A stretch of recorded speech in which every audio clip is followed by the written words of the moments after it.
agenda so I can. Here we go, 2 slides. And then.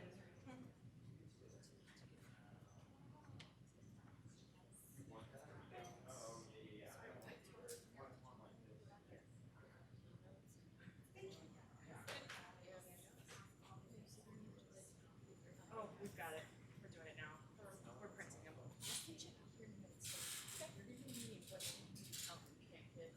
because you're gonna Zoom? Okay. You guys just come. I think this is a lot for us. So I think as long as we have enough paper copies, we should be good. They should be good with their iPads, but Cullen's face. They keep bombing on us. Okay, so I did print a bunch just now, so that'll be perfect. People on Zoom? Yes, yes. We do, so no, because Claire's gonna grab that, so we're good there. Thank you. So yeah, so I think we're good. I think we're good on Zoom. I think we're gonna get them some printouts. We're gonna get more folks some printouts here. More people come. Then I'll send y'all to print out. I'll print out some more stuff. Send you guys to it. Would you do a text or would you? I'll just say. Oh, okay, that works. Yeah, because you know what? This is what it is. We can do that. So we're here. Yes, we're here and we're gonna make it work. Yes. Okay. Cool. Yes. Wait for audio from people participating in Zoom. Yes.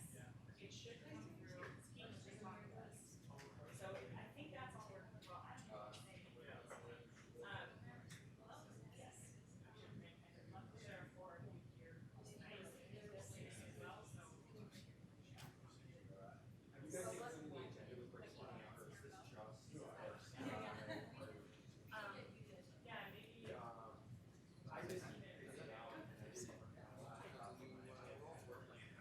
It's good.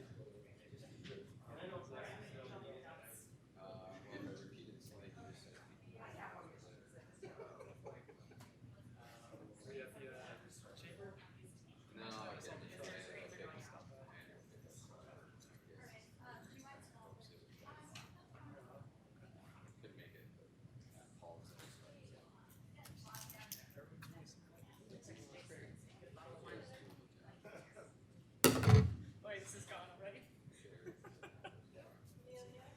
Yeah.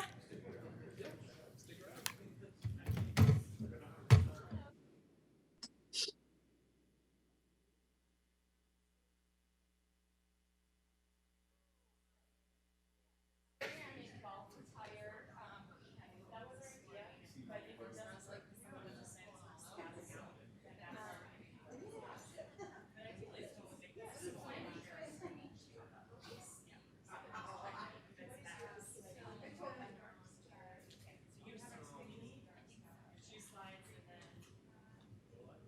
Do you have 2 sets of slides? Wow, so long time.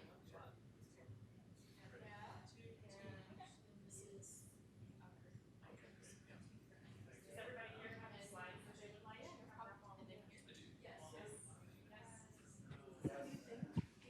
No, it doesn't. It seems like some of our texts.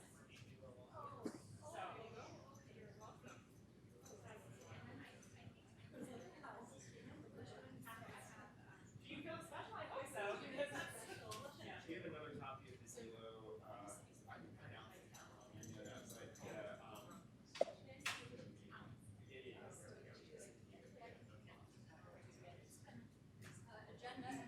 you for your copy. Really appreciate it. Do you need a copy of the second?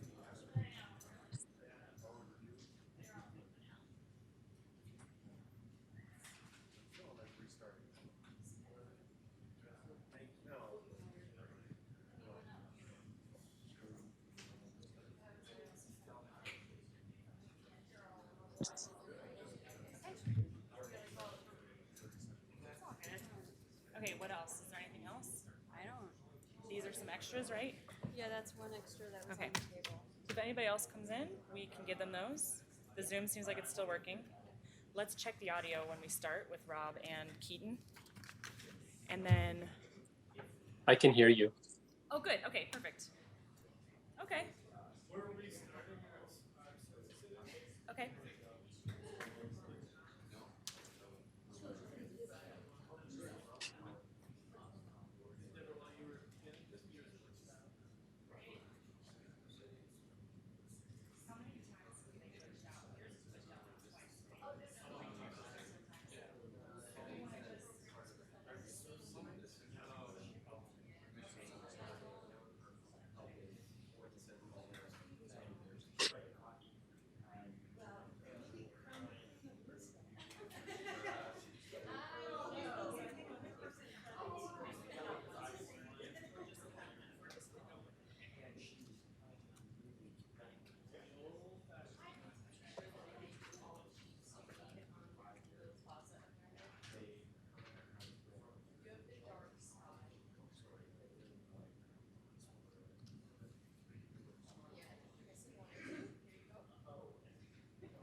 I'm gonna real quick get a tiny bit of water.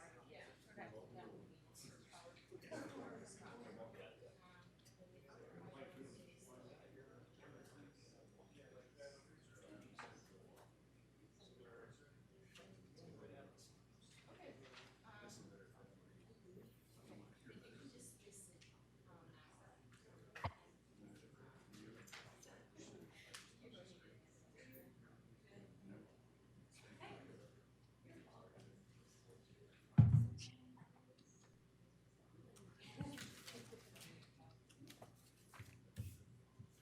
So April, everybody has what they need, right? Yes, okay.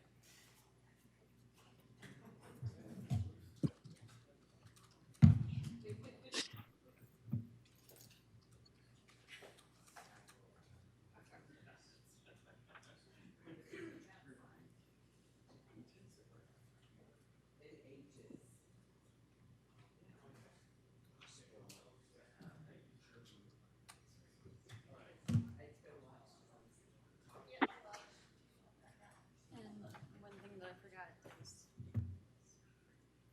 The timer? here's, oh, here's. If that doesn't work, we can always use our phones. Should I start the recording? Yeah, let's start the recording. Recording in progress.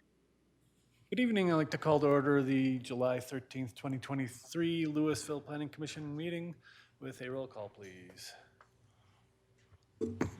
Osterman. Here. Choi. Here. Basket. Here. Howe. Here. Chairman Brunace. Here. Thank you. With that, then I would request a motion to approve this evening's agenda. I'll make a motion. And a second. Thank you. All in favor? Aye. Aye. Motion carries. Then we're looking at a couple of different minutes here. If I have a motion to approve the June 8th, 2023 minutes. I move to approve the June 8th minutes. Second. Thank you. All in favor? Aye. Aye. And I don't think we have any abstentions on that one. Motion carries. And then a motion to approve the June 22nd, 2023 minutes, please. So moved. Second? Thank you. All in favor? Aye. Aye. Sure, I have to abstain because I was not part of that meeting. Thank you very much. Motion carries with one abstention from Commissioner Choi. Would like to open it up right now for public comments for any issues that are not on this evening's agenda. We have 2 items on this evening's agenda, but if somebody wanted to speak to a different issue, now would be the time for that. And I don't have Zoom view of anybody else at this point. So if you were on Zoom or participating, you'd want to use the raise hand function, or if you're participating by phone, the *9. Seeing none, we will move into our first item of business this evening, Plan Unit Development for Delo Plaza PUD First Amendment. And, yes. Director Zucchero is online. Yep. Oh, great. All right, Director Zucchero. All right, good evening, everyone. Can you all hear me okay? Yes. Okay. I'll be making the staff presentation for this item. And I don't know if my PowerPoint's gonna work well, Amelia, so you might wanna have it a backup ready if I can't transmit here because my internet is a little unstable, but I'm gonna try. And I'm gonna start by certifying the public hearing. This is a public hearing. All public hearing requirements have been met. The property has been posted, newspaper notice has been published, and the mailing has been made, and it's been posted at all required city locations. Thanks, and if I can interrupt with my script piece. So, Yeah. Purpose of the hearing is to receive evidence regarding the application materials and provide a public forum for all interested parties who wish to comment on this request before the Planning Commission. Procedure for the public hearing will be as follows. First, there'll be a presentation and testimony by city staff, followed by questions from the Planning Commission to staff. Next, we will have a presentation and testimony by the applicant, followed by questions from the Planning Commission to the applicant.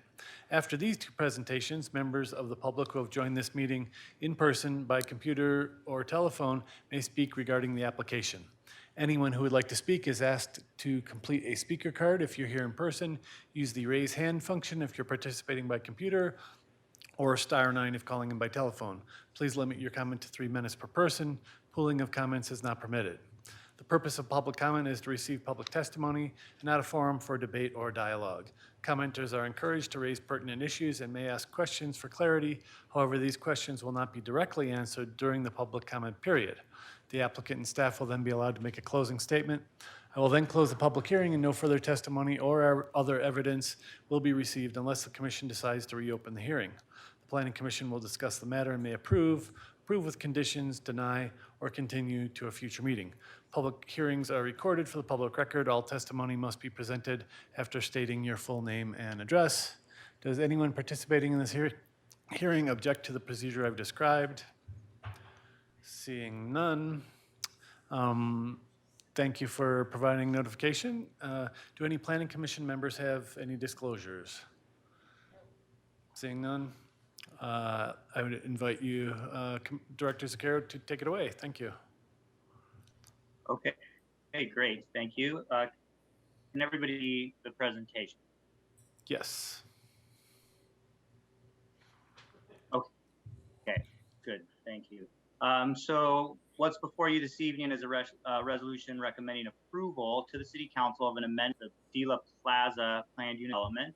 It's to allow an outdoor eating and service area on one of the outlots at the Dela Plaza Commercial Center.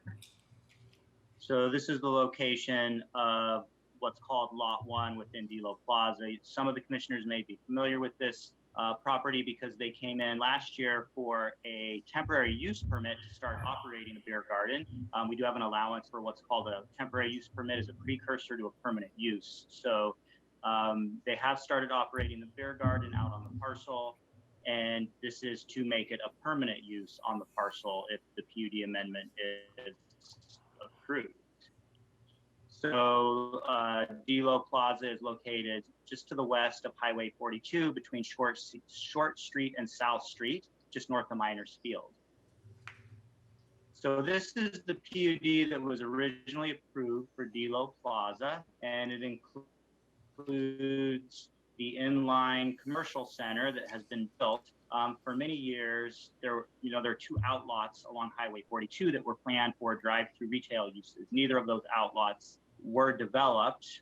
So this is the first development of one of those outlots. But with that original PUD, they did have a full approval for drive-throughs that never went in on those properties.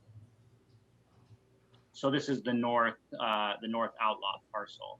So what the applicant is requesting is the beer garden use, which is in support of the Rocky Mountain Tap and Garden, which is in the inline center. So they're the north unit on that commercial center, and this beer garden serves their patrons.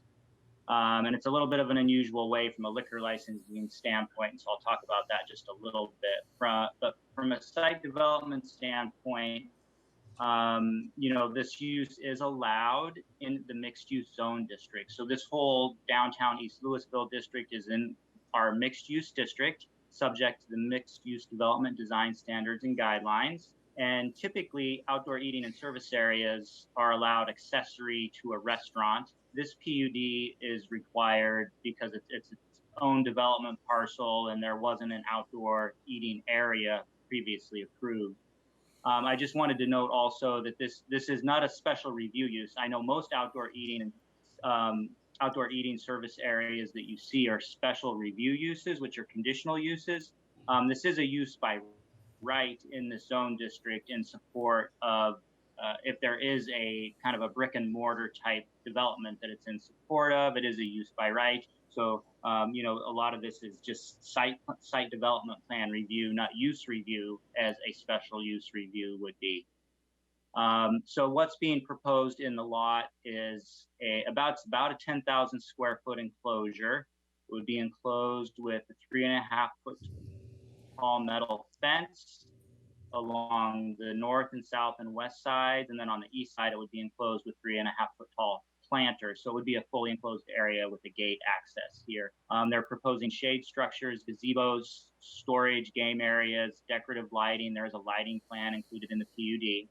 The surface of the property is crushed granite with artificial turf. That does require a waiver from the mixed use design standards. Any outdoor plaza or patio under the mixed use standards would be required to either be stamped concrete or pavers.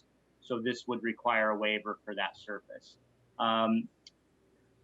As you can see, this parcel actually has 11 parking spaces. Those were never installed with the original development. So they're asking to not install those 11 spaces, basically defer them. So if there was ever a future use on the property, such as a drive-through, those could be installed. But for this use, they're asking that those 11 spaces not be installed.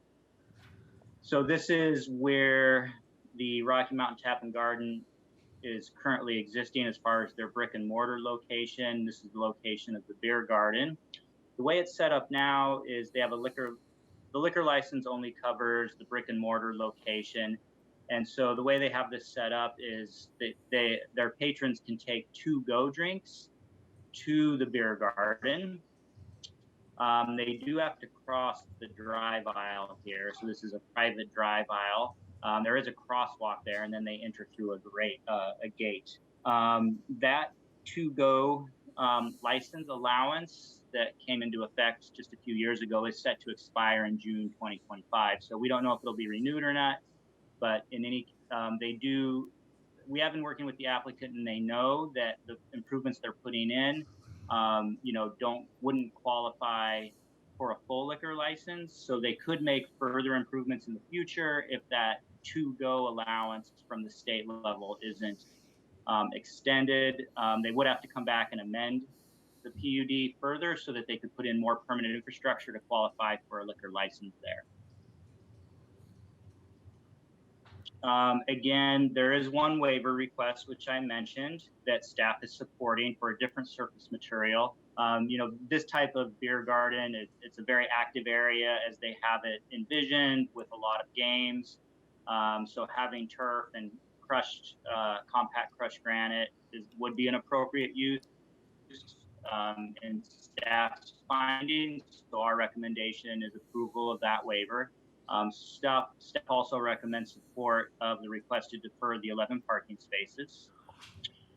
Staff is recommending approval with several conditions. All of the conditions which are in the staff report are really just clarifying notes. There's no substantive condition that staff has made. It's just modifications we want to see to the PUD document for the city council hearing, just for clarity on the document itself. So with that, I would be happy to answer any questions. And questions for Director Zucchero? Chair, I have a couple questions. Please. In the site plan that was provided with the detail that showed the 3.5 foot high fence, I think you said it was. On the east side, it looks like there are landscaping planters. And my question is, my question is one that I just answered by finding the little note for the emergency egress on the southeast corner. Well done. That's a good question. All right. Yeah, thank you. Nice. Any others? Commissioner Osterman.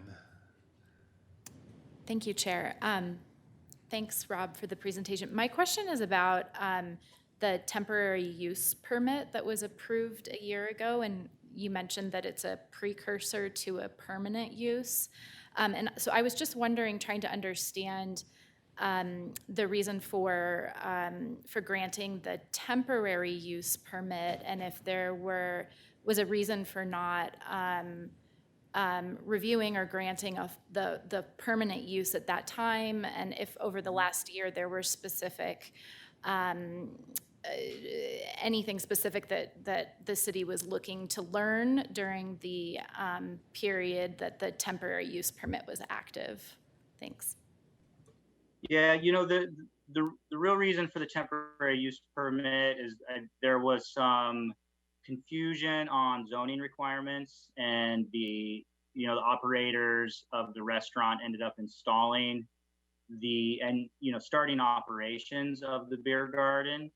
And we worked with them to, make some modifications that staff wanted, for that temporary use. So they had already started using it. So we thought this was a good solution to allow them to continue to operate and then give them time to put in permanent improvements.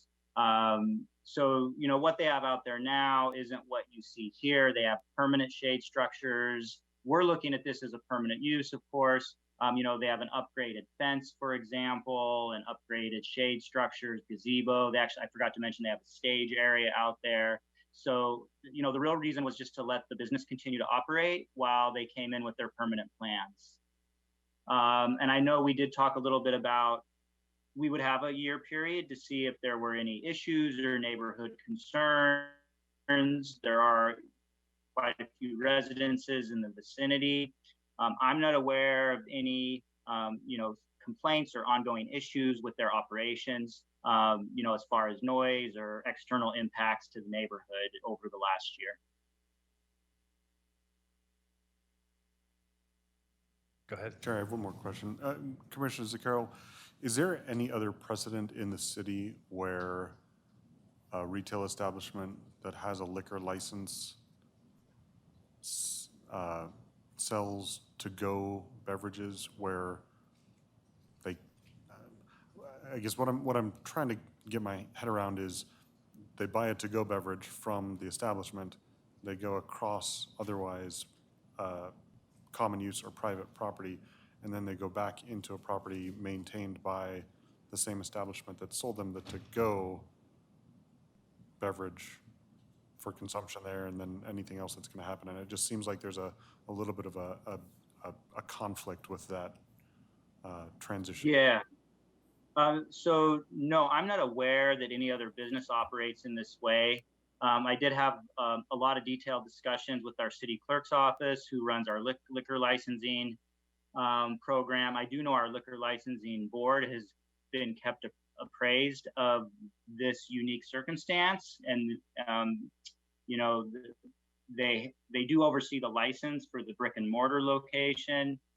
And again, our staff that oversees liquor licensing has explained that this is allowed under the state liquor licensing laws. But I am not aware that we have a similar operation or condition anywhere else in the city. Additional questions? Commissioner Howe, I actually don't, yeah, go, I can kind of see you waving a hand there maybe, looking over. Yeah, go ahead.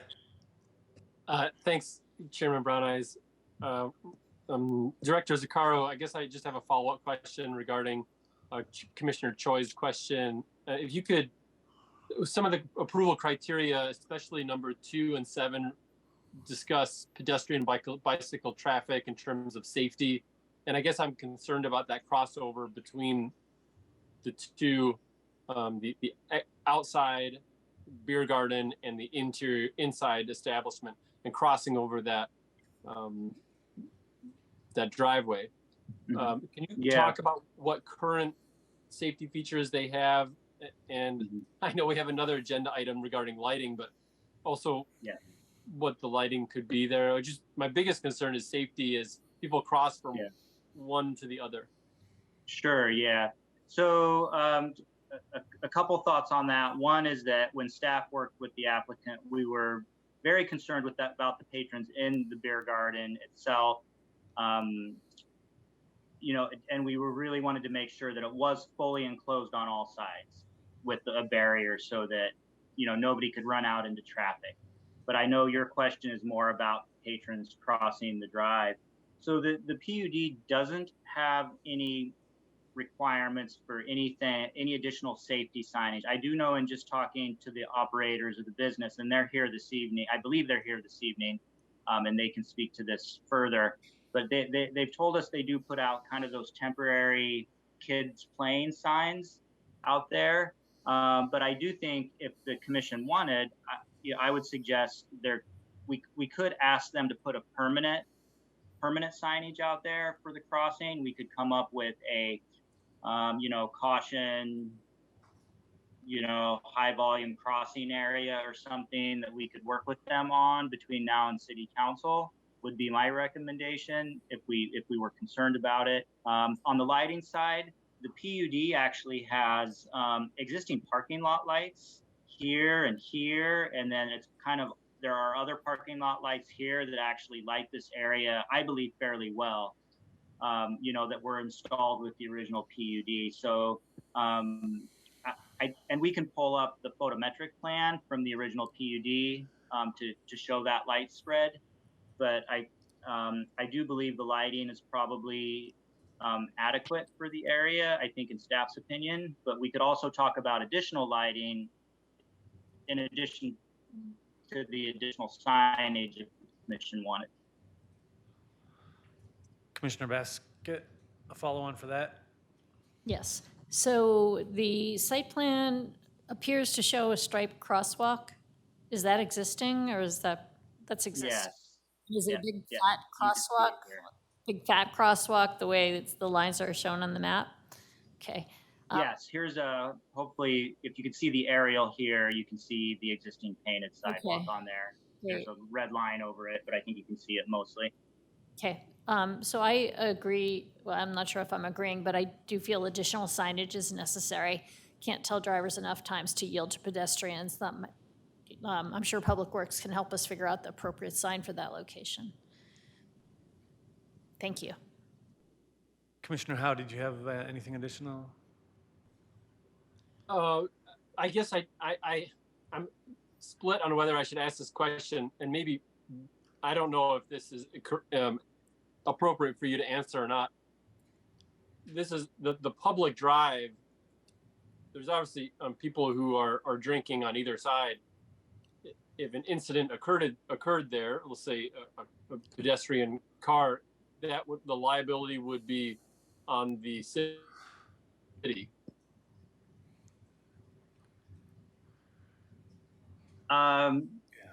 So, I think we approve kind of different designs for commercial establishments that serve liquor, all the time. And I know this is a little bit of a unique circumstance where people are crossing an aisle, but I think, people are, I can't speak to the legal liability.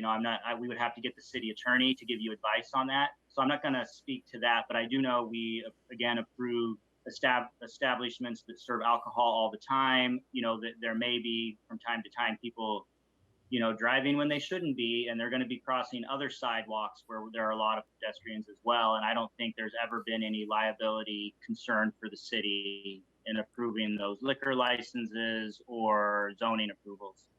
And Director Zucchero, just to clarify, that drive lane is on private property, correct? That's correct. Thank you. Commissioner Choi. Thank you, Chair. I was just looking through some of the design sheets that were submitted additionally. I just wanted to confirm two things. There's not any proposed heating in this area, is that correct? Nothing permanent. I would defer to the applicant to ask if they're going to be putting portable heaters out there. Mm-hmm. That probably wouldn't be part of this approval to allow portable heaters. Okay, I appreciate that. And then the second question just was, in one of the details, there's a note for a stage in the northwest corner. Were there any considerations by staff about what that stage was going to be used for, and any of the sound that might impact some of the nearby residents?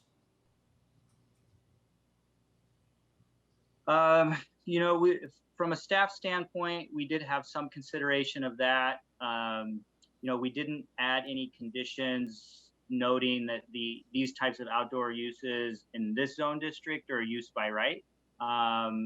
With these type of outdoor activity areas, but I think it would be reasonable if we wanted to look at some of the similar special review use conditions that we typically put on those. For example, there could be limitations on time of amplified music as a condition. Thank you, Commissioner. Additional questions? Aye, Commissioner Basket. Just as a follow-on to that, Director Zaccaro, wouldn't this be governed by our noise ordinances? It would. We have an unreasonable noise ordinance in the city. And so it's, if there is a complaint about noise or, a police officer observes, a loud noise, they can take action on it. Just so everybody knows, our noise ordinance, has some limitations compared to what some cities have in that we don't have the decibel limit type noise ordinance. We really just have an unreasonable noise ordinance.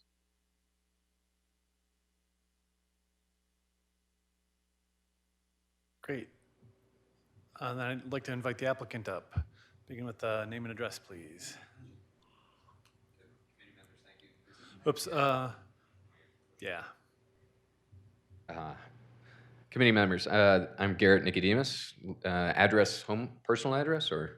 Actually, Business. just confirm where you're a resident of. Of Louisville. Great, thank you. That's all. Okay, sounds good. Yeah. So, open to answering any questions that you may have, or would you like me to talk specifically on the topic in more detail? If you don't have a formal presentation, that's fine. If there's any questions that came up during our previous discussions you want to further discuss, please feel free to run with that, or we can just jump into questions. So. Sure. No, we've been fortunate to be part of the committee now as a business on that side for the last year, and we take the conditions with concern and wanting it to be a comfortable and safe place. We all have families. I have kids myself. So I'm glad some of the concerns came up about the crosswalk and what we can do to minimize that risk, across that to the beer garden. We want to do what we think the committee and the community agrees to make it the best place possible. So happy to answer any questions with regards to any concerns. Great, thanks. Commissioner Basket? So I have noted the operation on the temporary use, and I think it's a great way to add vitality to that part of town. So I'm excited about this. Do you have a sense of the number of patrons you have on, maybe the highest number of patrons you would anticipate on a weekend or such? Sure. When we're not running an event, and we're just kind of having a normal weekend right now in the summer, we're probably seeing anywhere between 200 to 300 people total between inside and outside during a Saturday. That's during the course of the day? Correct. Yes, sir. So peak occupancy at any moment? Probably on the order of 150 to 200 at peak. Great, thank you. Additional, yeah, Commissioner Choi? Thanks for coming in today to talk a little bit about this.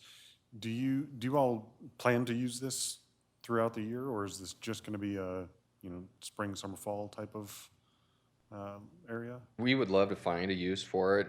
I mean, being in Colorado, we know there's a demand even when it's cold out. This last winter was pretty harsh with snow being on the ground for as long as it was. But we have a desire to kind of run it year-round as best as we can. And so as we talk about keeping the business open and keeping that engaged with the community, we're firing those kind of ideas around. Okay.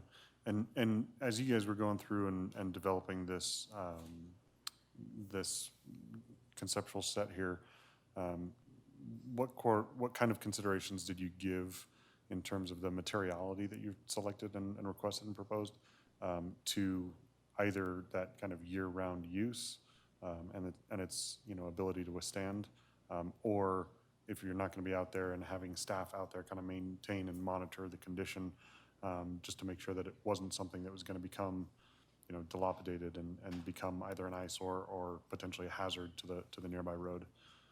Anything specific you might be pointing out? I mean, we've got shade sails, artificial turf, landscaping and potters that, if they have live plants could, might die in the winter and, everything, right? If, as you said, we live in Colorado, and if you leave something out for 5 minutes, it's either gonna be fine or completely deteriorate depending on the weather, right? Absolutely. I mean, we want it to be nice. We know people will enjoy it a lot more and feel safer if we maintain it. So regardless of it having permanent staff out there right now, we run through there every day.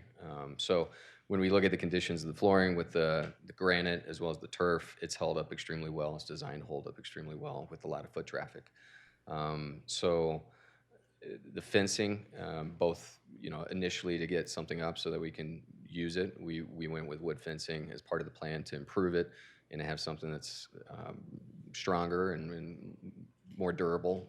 We've proposed to use a metal fence.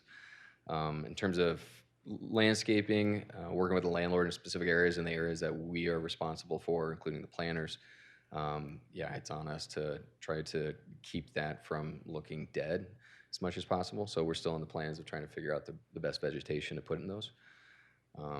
Beyond that, we're using wooden picnic tables and know that even with proper conditioning, we got to maintain that at least semi-annually or annually. So that's the current plans. Okay. Do you have any plans to provide any permanent irrigation for those planter beds? They currently have irrigation They do, okay. out there, yes. Thank you. Sure. Additional questions for the applicant?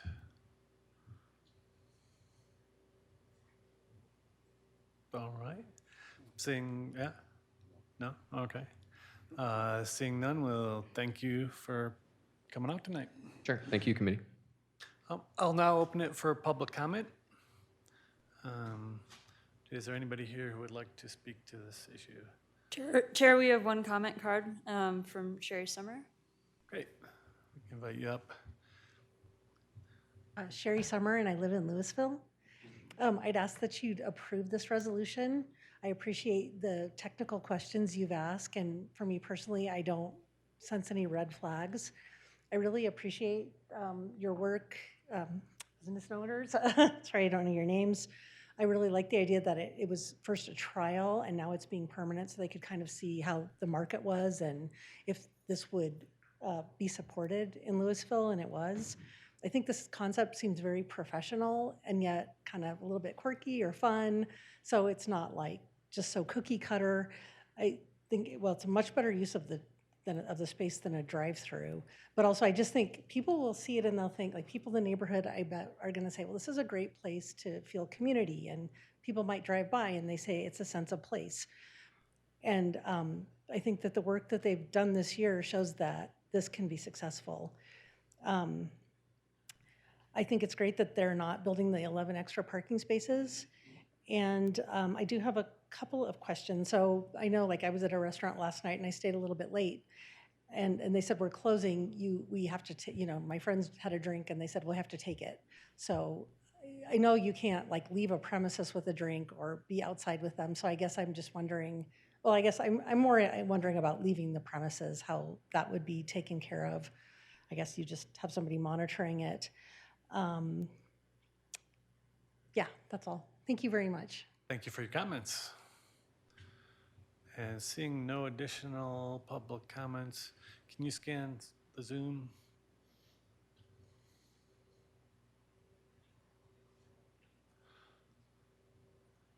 Nothing on Zoom? No? Okay, great, thanks. All right. Did you want to address anything else? This will be your closing statement opportunity. Shake of the head is fine too. I guess I feel obligated. Again, we're tremendously appreciative of the opportunity to be part of the community. We're glad that the reception for the beer garden has been positive and that it's been a fun community place to be. So making it safe, comfortable, and continuing to develop it, both in line with the community and the city, is our intention. So we appreciate you considering what we're putting in front of you. Great, thanks. And we do have an additional question for you. Sure. Apologies, I missed this one earlier. Not looking at the main location on the materials that were presented. If you have a peak occupancy of 150, 200, and maybe 300 people churning through on a Saturday, where do you have and how much capacity do you have for bike parking?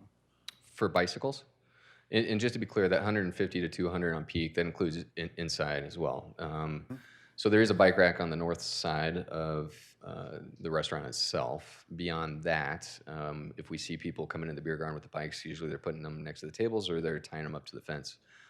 So we don't have a specific bike rack out in the beer garden yet, but definitely something that we can consider putting in. Actually, while you're up here, there were a number of conditions from staff. Did you have any issues with any of those? No, not at all. All right, thank you. Actually, while we still have public hearing open, I think some of the commissioners are going to want to discuss this temporary sign or potentially permanent sign regarding traffic. We're not really at that point yet, but once we close public hearing, then we can't ask him more questions. So do any of the commissioners have questions for him regarding traffic signage? Thanks, Chair. The landlord owns the drive aisle, is that correct? Correct. The whole property, the De La Plaza, is owned by Tebow Properties. And is that designated as common use area, or is that something where you just have right of use by nature of your lease within the complex? For the beer garden, as part of our lease, we made an arrangement to have that use. And would that agreement also extend potentially to updating striping on the pavement? Not that I'm aware of. Would it fall on us per se? That would be a conversation I'd have to have with them. And I'm not necessarily saying it would fall on you. I'm thinking as we're talking about some of additional signage and things like that, additional striping that is very demonstrative of what's going on right there, potentially grabs more attention than a sign that's up here that people are driving by or going by. And if there's, the type of agreement that you have with Tebow that might facilitate something like that. The working relationship we've had with them so far has been if there's any changes outside that we're looking at, as long as our neighbors are okay with it, then they're in support. I can't imagine there being a problem with us putting up safety signage to minimize more risk. Okay, thank you. Any additional questions of the applicant? Seeing none, thank you. A staff response and closing statement. Thank you. Thank you. Yeah, thank you, Chair Brown and I, members of the commission. No further comments from staff.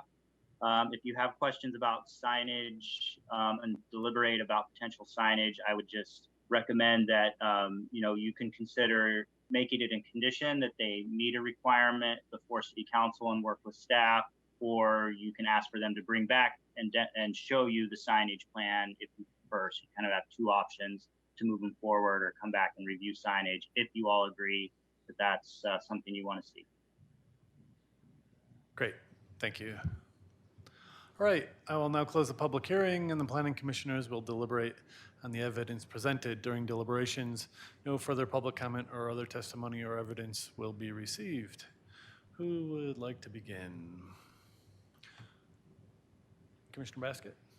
Yes, and you're going to have to guide me a little since I'm still a newbie at this, but I would like to address an additional condition for the signage. Is that appropriate at this time? Yeah, well, it's just Okay. open discussion between all of us. Yep. All yep, right, perfect well, timing. so I think that it's an inexpensive and important thing to do to add signage so we have both vertical and horizontal communication on what's going on there.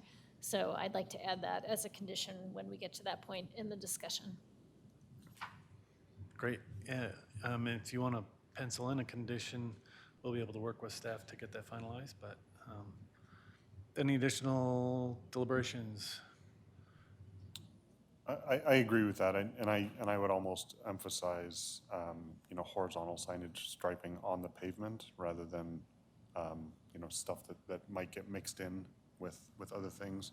Knowing on private drive aisles, there's always that sensitivity about like, is it a legal sign? Is it not a legal sign? And just having that really draw attention to what it is, horizontally presents a different perspective, right? It makes people take notice. So, May I respond to that? yeah, So please. then would you instead suggest a condition that includes enhancing the horizontal striping? I mean, I haven't gone out and looked at it, so it could be fine. I see it on the aerial map. You can definitely see it, that it's a fat stripe. So, yeah, there is existing. right.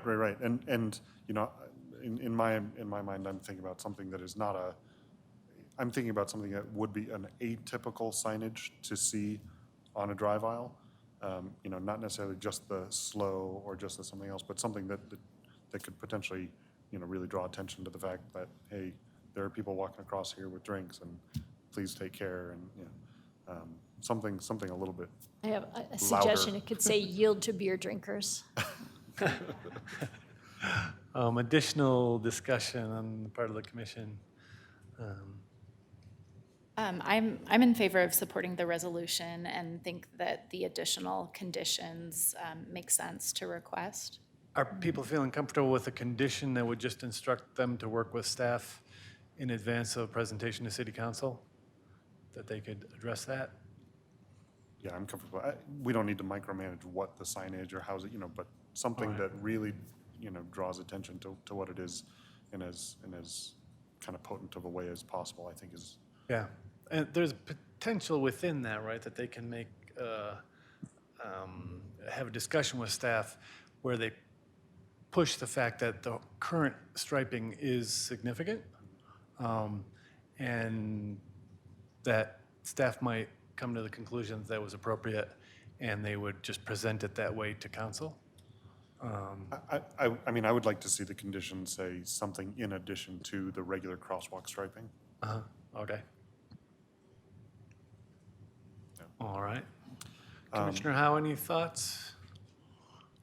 I guess I would, I guess I would just add on to Commissioner Choi's comment. I think that in this case, something in addition to the regular striping kind of signifies to everybody that this is maybe atypical. There are people that you may need to be aware of in addition to our normal pedestrian walking back and forth. But I think this is a great amenity to an existing business.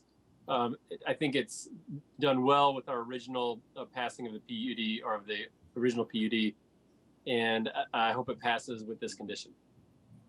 Great, thank you. Chair, I have one more just comment that I would like to maybe have included as the recommendation, if we choose to do so. The southwest corner of the area on the plan looks a little crowded to me. There's trash and recycling. There are wooden barrel barriers for emergency egress. There's an employee gazebo. It is the ingress and egress point that potentially, could have some congestion. And it's also the location where anybody who is driving west, in a westward direction to the south, in that south drive aisle, comes into conflict with that north-south drive aisle. And my comment would just be, that I would like to see potentially a verification once this progresses, to just make sure that there's not going to be any visual obstructions. Again, because you've got the crosswalk with people potentially coming out of that egress point. You have potential vehicles coming in, and you have a potential block of line of sight with all of those items that are in there. And so, if I were to add one further condition, it would just be, to make sure that there are no line of sight obstructions either to the crosswalk or the vehicular traffic on that north-south drive aisle. I guess my kind of initial knee-jerk reaction to that is that we let them make sure it's safe. That as a condition, it would get really technical really fast somehow. And obviously, they don't want to create a dangerous situation. So and that it seems to be working, I guess. So I don't know what other commissioners think about that as a potential condition. Commissioner Baskett. I appreciate, Chair, what you're saying. We don't want to overcomplicate this, but I think a single condition that speaks to the need for safety at that location, that could be somewhat open-ended, that says provide for horizontal and vertical safe crossing.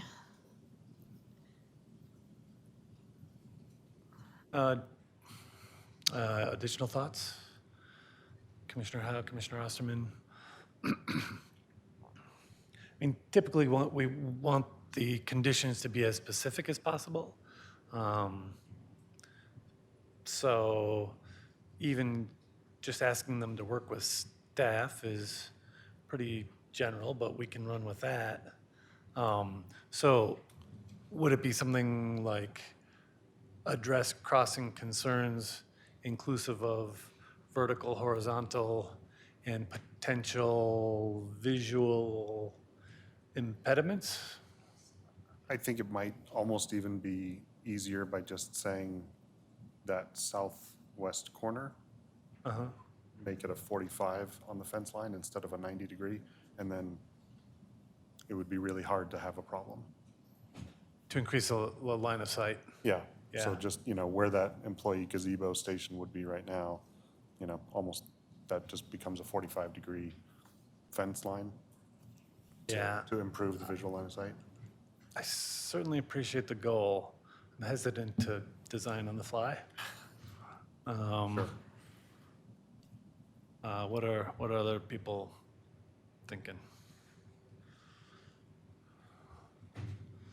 Maybe we could just, Chairman Brown Eyes, I would support maybe a broader condition such as you had suggested. I agree with what you're saying, Commissioner Choi, but yeah, I'm trying to think of how we can make that objective So and yet accurate. we have some language here proposed. It would be a seventh condition, amend the PUD to include enhanced striping and signage for the crosswalk between the main business location and the beer garden. And a eighth condition, address any line of sight safety issues at the southwest corner directed by staff, sure, which may include modification of the site layout. I think that's great. That's genius, thank you. That was, amazing how that came. All right. How, people feeling good about that? Yeah, and just as a general comment, I really appreciate the business owners coming out here and making this presentation along with staff and working with staff to do this. I love outdoor seating. As you said, we are a 5-season per year state. And so anything that we can do to create more of the space, especially so close to Main Street and a lot of the other amenities that are there, I really like and appreciate, and so I would make the statement that I'm in favor of this, Chair. Great, thank you. Everybody else? Commissioner Osterman, where are you leaning? Yep, I'm in. All right, great. Commissioner Basket? I'm in favor of this. Commissioner Howe? Let's make a motion. All right, run with it. Okay, let me. I can feed it to you. Resolution 13, Series 2023, recommending approval of a planned unit development amendment to allow an outdoor beer garden for Rocky Mountain Tapping Garden at 1077 Courtesy Road, Lot 1, Delo Plaza subdivision, with the 8 conditions as provided. Second. No, you got the first on that one. We'll need another second. All right, we have a second. I will second. Thank you, Chair. Thank you. Roll call vote, please. Osterman, Yes. Choi, Yes. Basket, Yes? Howe, Yes. Brunice. Yes. Thank you very much. Move forward, yep. We'll take a 3.5-minute break, starting up again at 7:30. Thank you.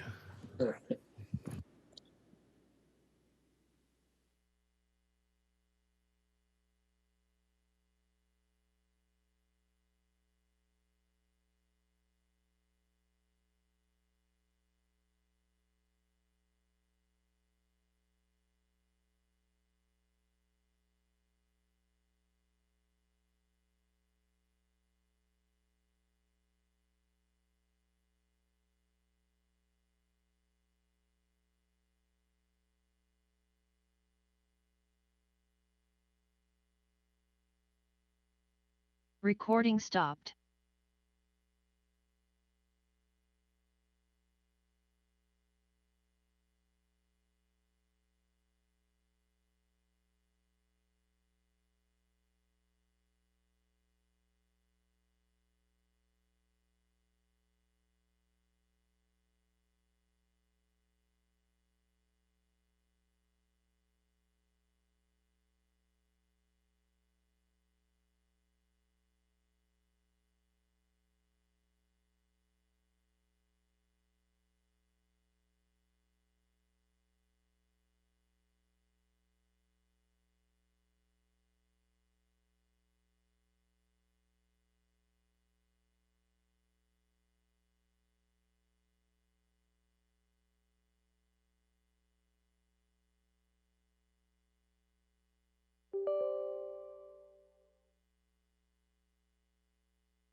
Recording in progress. Great, if we can call the meeting back to order, please. I will now open public hearing on a request for a municipal code amendment regarding dark sky lighting. The purpose of the hearing is to receive evidence regarding the application materials and provide a public forum for all interested parties who wish to comment on this request before the Planning Commission. The procedure for the public hearing will be as follows. First, there'll be a presentation and testimony by city staff, followed by questions from the Planning Commission to staff. Next, we'll have a presentation and testimony by the applicant. In this case, that is the city, both the applicant and the presenter, followed by questions from the Planning Commission, still the staff. After this presentation, members of the public who have joined the meeting in person, by computer, or telephone may speak regarding the application. Anyone who would like to speak is asked to complete a speaker card when you're here in person. They're available on the outside desk. Use the raise hand function if you're participating by Zoom, or *9 if you're calling in by telephone. Please limit your comments to 3 minutes per person. Pooling of comments is not permitted. The purpose of public comment is to receive public testimony and not a forum for debate or dialogue. Commenters are encouraged to raise pertinent issues and may ask questions for clarity. However, these questions will not be directly answered during the public comment period. The applicant and staff will then be allowed to make a closing statement. I will then close the public hearing, and no further testimony or other evidence will be received unless the commission decides to reopen the hearing. The Planning Commission will discuss the matter and may approve with conditions, deny, or continue to a future meeting. Public hearings are recorded for the public record. All testimony must be presented after stating your name and confirming your city of residence. Does anyone participating in this hearing object to the procedure I've described? Seeing none, do we have notification, please? Yes, public notice was met as required. Thank you. Do we have any commissioner disclosures? Great, thank you. And Amelia, if you can take it away with the presentation, please. Yes, absolutely. And it sounds like it's working on the iPad so far. Mostly his is freaking out right now. Okay, good. Well, let me know if I need to stop for any reason. But okay. So yes, this is staff's presentation for resolution number 14, series 2023, which recommends approval of an ordinance amending Title 17 to adopt dark sky compliant outdoor lighting. So I'll just let you know, I'm going to try to keep my presentation relatively brief so we can get into questions about the specific options and kind of whatever details you'd like to discuss. But this is kind of where I'm going to go at that top level, and I'm happy to revisit any of this in more detail as needed. But just the very quick version of what is dark sky lighting and why we're talking about it right now. So first of all, City Council, most recently City Council had this on their 2021 work plan, and then now it's been on the 2023 work plan, and that gap was, of course, due to the Marshall Fire. And originally, in 2021, when Council directed staff to bring up this issue, that's when the issue of amortization came up first, which is that sunset clause piece that you read about in the staff report. And so that's partly why we looked into that as an option. So we'll get into that in a moment, but what is dark sky lighting? I think that the two images up on your screen with the dashed green boxes kind of summarize it best. And I think that image shows you kind of the most egregious example of light polluting lamps, as it were, right? So you want to shield them, right? So having downward directed lighting, targeted lighting, and also having a warmer color temperature. So the correlated color temperature that's measured in Kelvin being on that warmer, a little bit orangier side of things. That's sort of what that piece means. And then there are lots of other aspects to it, you know, the brightness, of course, as well. But I'd say that the fixtures, the brightness, and the color are sort of the main organizing principles, and sort of everything else kind of follows that piece. And so some of the benefits of dark sky lighting, are up on your screen as well. The most famous ones are probably the reduction of light pollution overall and access to the night sky. But then there actually are a number of others that kind of impact you, communities more directly on the ground. So one of those is enhancing security. The dark sky lighting actually helps light perform a little bit better in terms of safety and security. And that also, the warmer color temperature, less bright lighting, that can all help with human sleep patterns. Of course, I'm sure we're all familiar with wildlife. Animals and insects on the ground can be negatively affected by these, not just the migratory birds up in the sky, although those are probably the most famously negative impact groups. And then in some cases, there can be reduction of overall energy uses for dark sky compliant lighting. So this proposal, again, this is going to be really high level, but it covers what the ordinance calls residential and non-residential. But effectively, any use in the city would be regulated by this draft ordinance, or by this ordinance. And it would actually apply to both private and public properties. So city buildings, city parking lots, those would need to comply if this ordinance were adopted. It does not apply to streetlights. Those have certainly been a community concern, but they're owned by Excel in the city. And so we figured just in terms of what was controllable and what wasn't controllable. We kind of took those out of this ordinance. So the ordinance would require fully shielded fixtures, would require a CCT of 3,000 Kelvin or below, have different levels of lumens, but caps overall on lumens is kind of the main way of regulating brightness throughout the ordinance. And then there are also trespass limitations on adjacent down zones. So there are a couple of examples in your staff packet of this, but we have a number of commercial and industrial properties that abut agricultural or residential properties, or of course open space, and that's where this would get triggered, situations like that, residential on open space. And I have this image up on your screen that shows kind of what it looks like for light to be trespassing, and then what it means to be downwardly directed. And I just want to clarify that you could have a property next to you and you could see their light, but that doesn't necessarily mean that there's light trespassing. It's a very specific way of measuring foot candles on a location, and so in this case we've recommended the property line itself. And then we also have a uniformity table, and which includes minimums and maximums for foot candles. That's for non-residential properties only. That's really to speak to the safety piece that I mentioned before, and kind of keeping a general uniformity to avoid those transitions between really bright and really dark, which can be not only unsafe, but also confusing and can kind of create some aesthetic issues as well. But the main core there was the safety consideration. And then there are finally a number of exceptions, such as for holiday lights. There are carve-outs for different types of lighting uses that don't really fall into the kind of main lighting. So we have 3 different options that we're bringing before you. They all relate to compliance for existing lighting. And what I'm going to do on this slide is just describe what those 3 options are, so that we're all on the same page. So option 1 includes an amortization timeline.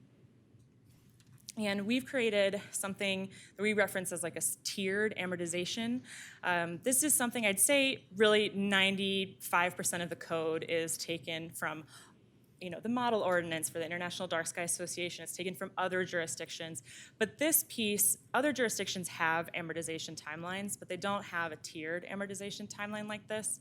And I can get into it if you have any questions, but we were really trying to respond to what we heard from other jurisdictions that were the issues with their 7, 10, and 15-year amortization timelines, because that's more traditionally what it looks like.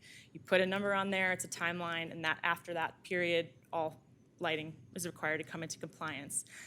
So what we have is at 3 years, lighting would basically have to comply with the trespass regulations and the curfew regulations that are in the code. And then at 5 years, it would have to comply with prohibitions and exceptions. And then at 10 years, there would be full compliance. There are a couple of exceptions to that, including parking lot height. But really, for the most part, that would be full compliance at 10 years. So that's option 1. Then option 2, we're calling substantial alterations and additions. Basically, if you had any type of doubling or more, so 50% or more of the square footage of a building, that would require site-wide compliance. So you can imagine somebody doubling the size of their commercial property or their home, they would have to come into compliance, their parking lot lights, their driveway lights, the whole property. The other option is there's 50% or more change to exterior wall materials, then that entire building would have to come into compliance, but it would not trigger site-wide compliance. And then option 3 is that there would basically be no non-conforming status, so only new construction and replacement lighting would need to come into compliance. So before I get into staff recommendation, I just wanted to note that there have been a number of public comments since the publishing of the packet.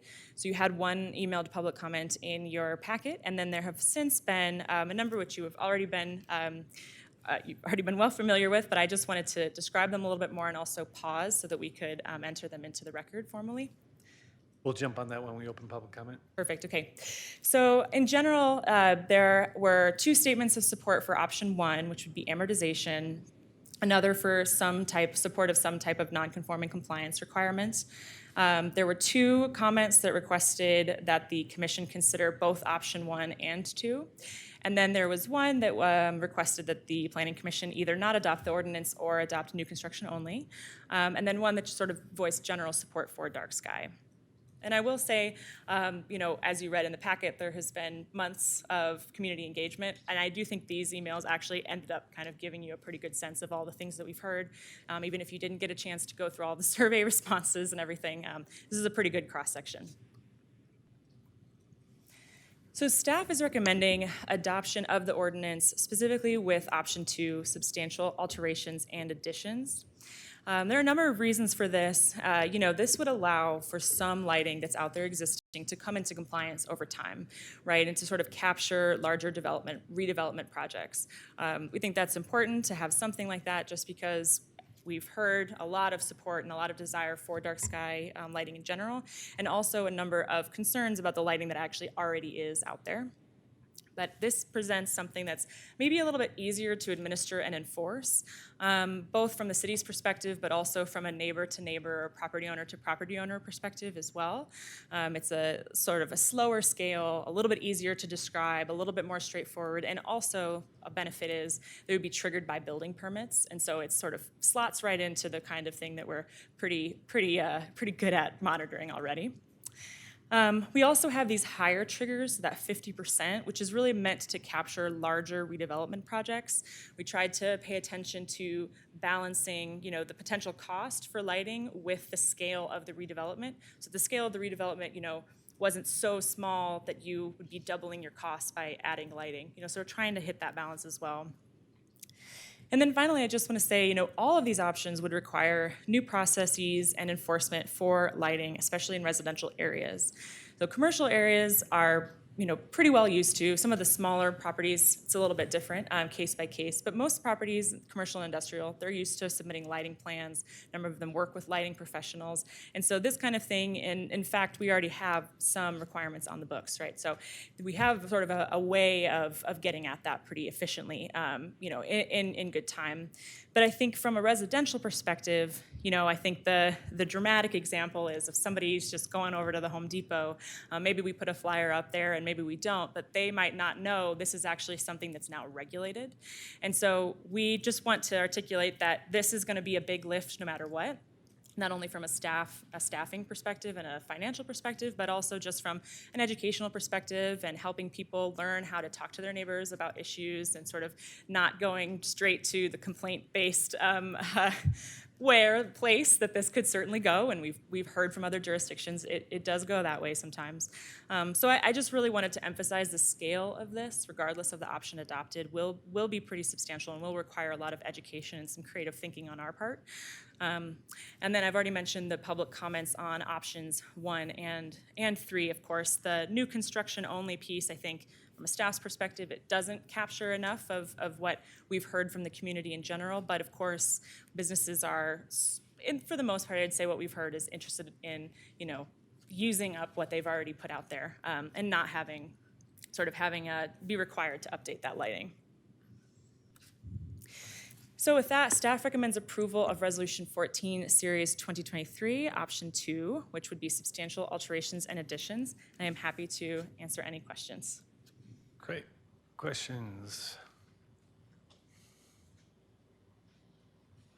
Commissioner Basket. So I appreciate the lift that this is going to take with the number of properties. When you estimated the $100,000 per year per 10 years, is that for, I thought in reference to option 1. Is it also in reference to option 2? No, so that was really our estimate for amortization. I think so that's the answer to that question. I think if we had, we've already started to do a little bit of cross-department collaborations. We could put on some programs, maybe 2 a year, to kind of do some education around if it were option 2 or option 3. But for option 1 specifically, to do that 3, 5, and 10 years, that's where we're probably going to be needing to actually hire somebody, a full FTE, and plus a budget to actually be able to do this work. And so that's where the $100,000 actually came from. Option 1 only, yeah. Go ahead. Okay, so it's option 1 only. Well, I think you need, by the time you go to council, to have an estimate for whatever option is adopted. I'm concerned that even though $100,000 sounds like a lot of money, if you're gonna have a full-time FTE, I'm just gonna guess that's 60K position for a living wage plus benefits. A marketing campaign itself could take $20,000 to do. Now, you don't have to do that every year, you build upon it. And then I was thinking about the actual function of the code compliance officer. This is gonna have nighttime implications for inspection and observation, as well as daytime business things. So I was trying to think, well, could you just have one person? How could you do that? It'd have to be 24/7. So those are some of the concerns that I have about the actual implementation. Thank you. Of option one? Oh, Yeah. yeah. Well, of any of the options, really, how are you gonna enforce? And actually, Amelia, so with the others, it's design. So it's not in the field enforcement. Right? So it's all paper-based design or computer-based design in advance of that. Would that be a correct statement? Yes, so right, but there's still the replacement piece. You know, there's still the idea that somebody could go out and replace their lighting and replace it with something that's non-compliant. I mean, that is a tough piece that we would have to figure out. But to answer your question, absolutely. If it were option 2, that would be permitting only in terms of anybody actually needing to change their existing lighting. Additional questions?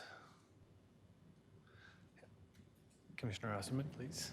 I guess I just have a preliminary clarification question, just to be super clear on what we're trying to decide this evening. And so we're just purely reviewing the 3 options. We're not discussing any potential changes to what's in the resolution. Is that correct?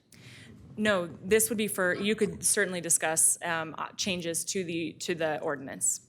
So the final motion would be, denial or option, which one you would like. But yes, the whole thing is up for discussion.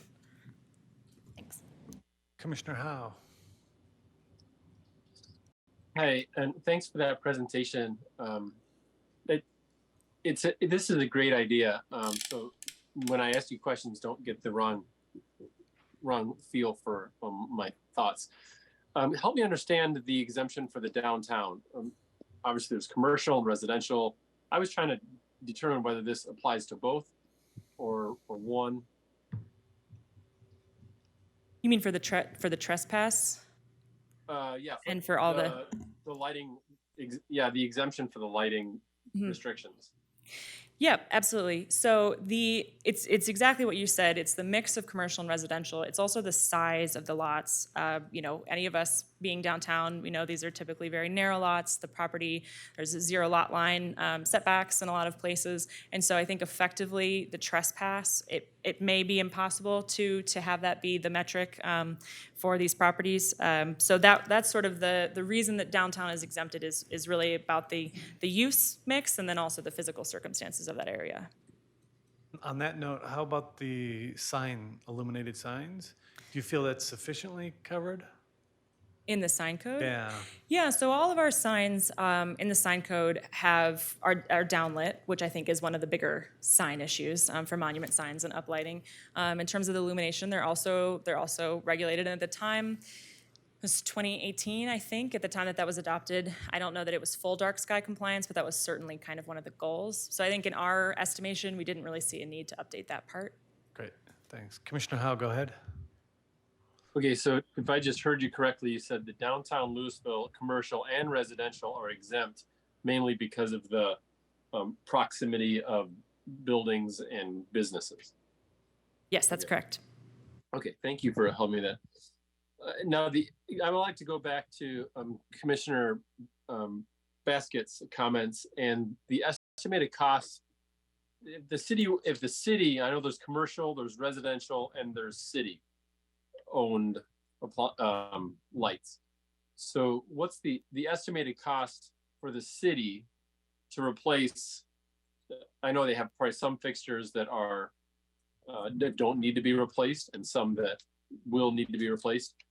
For the city to replace all of their necessary fixtures and lights, you think that would be $100,000 too?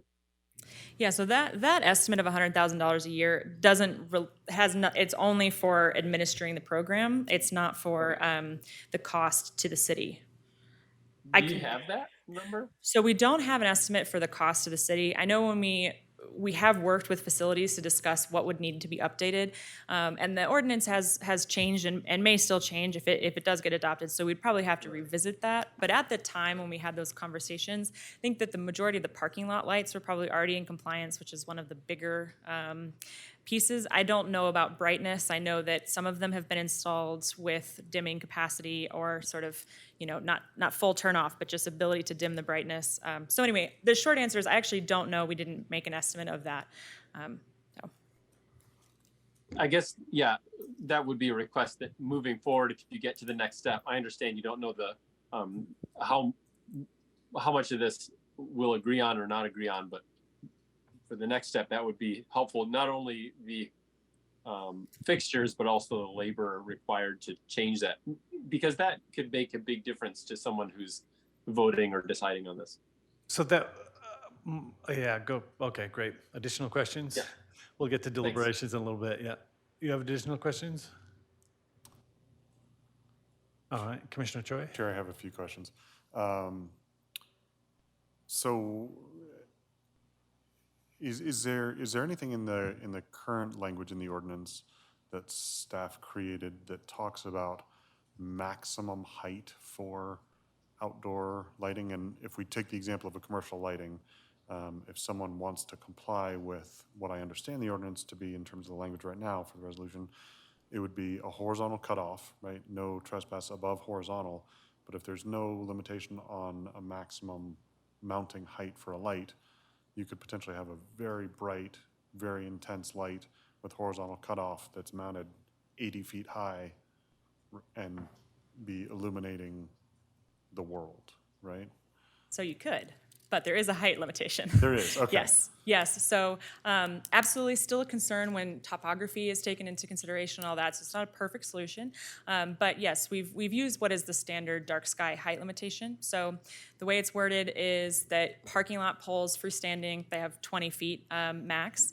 And then we also added language to regulate the height even on building mounted. So if you had like a second story deck or rooftop deck, that would be exempted under the human activity areas language from this. But if you couldn't have, it's the same, it's 20. So it would have to be below 20 if you even had like a wall pack on there as well. Okay, and are all commercial permits right now required to also include photometric plans for the entire site? No, not necessarily for the entire site. I mean, it's really for the scope of, it's based on the scope of whatever the permit would be. So, but standard, yes, there are photometric plans oftentimes for the entire site. But if somebody is redoing a facade, for example, that's the one that I have in my mind right now, right? That wouldn't necessarily require a full site-wide lighting plan. Would it be a scope-specific photometric plan? Yes, exactly. So those, they basically, they'll kind of show you, and usually I think what we ask for is to get us to zero, and we haven't really had a ton to work with here, but what we've done what we can to sort of see how far out the foot candles are hitting. So yeah, it's scope specific, exactly. Okay, and are there also requirements in option 2 for photocell control for outdoor lights that would be new, that would be a dawn to dusk and dusk to dawn type of automatic? So there is no requirement for that. It's certainly something that people could use under this code, but there's not a requirement. It might be buried in energy, maybe. Maybe.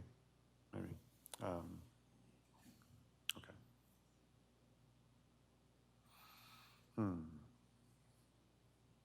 Please. Additional questions? Please. I'd like to go back to downtown again. So I looked at the definition of downtown, and it goes all the way to the alley behind Lafarge. So there's significant residential properties that would not be governed by this. And I wondered if there's a way for downtown to separate commercial and residential in terms of what the compliance would have to be if staff considered that. Can I ask a question so I can understand? So do you mean, is your question or concern around the residential properties having to come into compliance, or is it around you'd like commercial to limit its impact on residential? Does that question make sense? The first Okay, residential right. compliance. So what downtown is exempt from are basically the non-residential standards. They're still subject to the general regulations. So a property downtown that was a residence would still have to have, you know, the lumens cap, the fully shielded. They wouldn't have trespass on open space, but everything else they would still have to have sort of that basic coverage. Most of what affects downtown is the trespass, which in downtown largely means commercial onto residential. Yeah. Additional questions. Commissioner Howe, your hand is still up. No, I'm sorry. Don't have any questions. Okay, great, thank you. Quick question about the exemptions for this flame, but no gas-fired things are allowed anyway? That's exactly how it reads, but we had to put it in there? Well, yeah, so we can certainly revisit that exact wording. I think we took it from sort of standard prohibitions, but I do have a suggestion, or Okay, yeah. Let me look at the language and see. okay. And then related to that, swimming pools and water features, why do they get blanket exemption? Yeah, so that would be for in the actual pool themselves. Okay, So like if you had a light going over illuminating that would be, you know, I don't have a pool, but I can imagine somebody having that, right? But in the actual pool itself, that's the part that's exempt. okay. And then other water features, so fountains, that seems to point towards?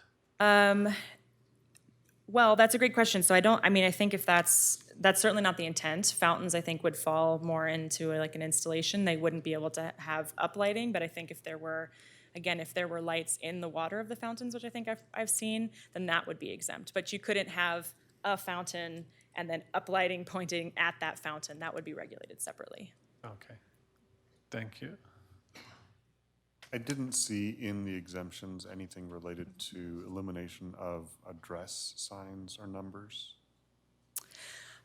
Yes, so we don't have a specific exemptions for those. I think there are certainly ways that they could be illuminated under sort of wayfinding in general. I mean, I think that's sort of captured in terms of driveways, address. Like, I think that's certainly the intent.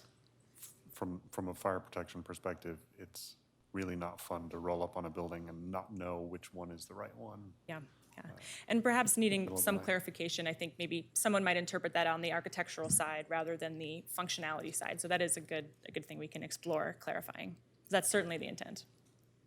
Is to allow necessary lighting, like address signing, driveway, you know, all those kinds of things, wayfinding basics, I guess, which I think is captured in the high activity area definition, but I'm happy to kind of clarify that language a little bit. I know the potential cost for the administrative support, if option one were considered, is, you know, definitely something to think, you know, maybe goes in the con column, right, of adopting option one. You kind of alluded a little bit to some of the feedback that was received through, you know, all of the effort in developing this. Is the cost the main reason for staff only recommending option two, or are there other, you know, compliance enforcement or just other types of issues that staff sees as obstacles? Yeah, absolutely. Thank you for that question. So I think first of all, I'll say that the cost, I don't know really we have in our mind that we don't want the city to spend approximately $100,000 a year. It's more a value question and a question of is this the project, is this the ordinance that, you know, the city planning commission, city council is interested in spending that money on and creating a program for. So it's a little bit of splitting hairs, but I hope that nuance is captured there. But I think absolutely cost is not the only consideration. I think the point of laying out what would be necessary to even try to kind of roll out this amortization program, the flip side of that is let's say we do a really great job. That's wonderful. We get the money and we have somebody doing this is their whole-time job. Still you have the possibility of a lot of complaint-based enforcement, right? And I think that's part of a lot of our zoning, right? But it's definitely something to be aware of, especially because, again, residential lighting isn't currently regulated really at all. And so this would be inviting and adding something for neighbors to have miscommunications about or potentially disputes about. And we would hope that with the amortization, that funding, that we'd be able to get out ahead of those and we'd be able to sort of do more of a mediation response and all these positive approaches. But the reality is, all of the jurisdictions that we talked to, they either frankly didn't do enforcement on their amortization or they had a lot of complaint-based enforcement. So Interesting. I would say that's the other big piece. Related to the cost piece, did staff do any investigation or research into potential grant funding or assistance along those lines? Yeah, absolutely, we did. So we spent a fair amount of time trying to figure out, what existing funds from the city we could be using potentially if this were adopted. I think the issue that we found doesn't mean it's the answer, but one of the issues that we came across there was a lot of our funding that's available to businesses or to residents is really like area-based, or it's through the preservation program. There's not an existing mechanism. So we explored that. We also explored, rebates, partnering with Excel potentially, looking at other jurisdictions. There certainly are. I think the most, I know it was in Utah, and I'm pretty sure it was Moab, had a pretty robust rebate program, and they kind of coupled it with getting people to comply sooner than later. And it was pretty neat. They had like $100 for everybody, and then $200 for income qualified, and it was sort of the timeline was such that it encouraged people to do it in 3 years or what have you, right? So that's certainly something that we could look into. That particular program is funded by a community organization. It's not funded by the city. We didn't really find a lot that were funded directly by the city. But we have thought about lots of different ways, and I think if amortization were something that the Planning Commission Council wanted us to do, that would be one of our first things, is to actually drill down and figure that piece out. Thank you. Additional questions? Commissioner Osterman. Thanks. I guess I'm still just having a bit of a difficult time comparing the three options, stacking them up against one another. And, we have cost factors, we have compliance factors, we have the amount of time that it would take to get to full compliance. But so I guess a few questions related to that. I mean, on the cost side, I think it was really clear that option one, amortization, is a lot more costly for the city, costly for homeowners, businesses, et cetera. And then so option two still requires enforcement, but I'm still just a little unclear. So it would be less expensive for the city, but since there's enforcement, there's still going to be costs. So I'm having a tough time, at least on the cost side, comparing those two. And then on how much time to get to full compliance or an optimal level of compliance. With option two, do we have any estimates of how long it would take before we would estimate achieving compliance as compared to the amortization, the tiered, the 3, 5, and 10-year kind of tiered compliance? Thanks. Yeah, absolutely. Okay, so the costs for all. So I think this is a place that we can certainly drill down on, either before you're able to fully deliberate or between now and council, whatever is requested. But I think we're imagining that the costs for option 3 and option 2 could basically be absorbed in what we already do. So that's, I think, partly because option 2, again, it's permit-based. The lighting plans are something that we would already require for most of these scales of redevelopment. I mean, that it might be a situation where somebody comes in, probably with the alteration one, I would imagine, right? And they'd say, well, I'm resiting my whole building. I really wasn't planning on doing lighting plans. That is possible, probably, although that level of work does quite often actually, you update your lighting at that point. But, I think so anyway, so I think we were imagining that could be absorbed, although, definitely to Commissioner Baskett's point, this would involve nighttime, enforcement and pieces like that regardless. And so it is, I think the scale is really the big difference. So adopting option 1 or adopting option 2, we would be looking at just, okay, what kind of lighting is new in the city, whether it's new construction or somebody doing something new, and started creatively thinking about how can we help homeowners to comply and to even learn about this program before they buy their next lighting. I think that's where a lot of that would go for option 1 and option 2. But that's a lot slower pace as we imagine it than the amortization timeline. And so that's sort of the cost piece. Yeah, I could say a lot more, but that's sort of the summary of it. So then in terms of your other question about how long do we imagine compliance for option 2?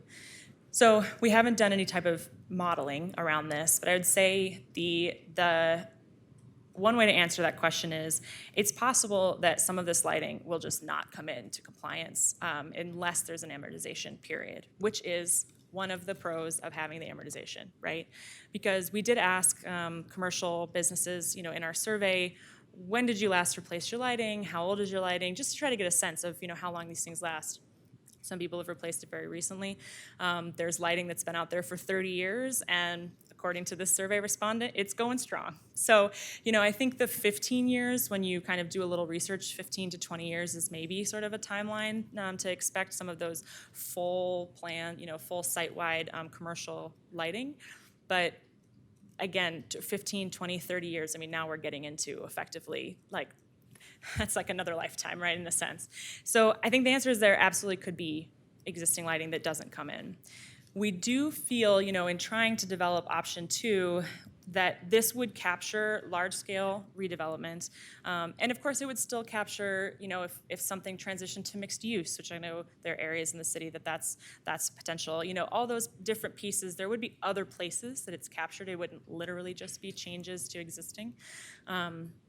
But we tried, again, to balance that between, okay, we think that there's going to be some redevelopment, right, and at a large scale, and so we'd like to capture that, but we don't want to have it at the level where, somebody's coming in for a small-based project and then they're doubling the cost of the whole project.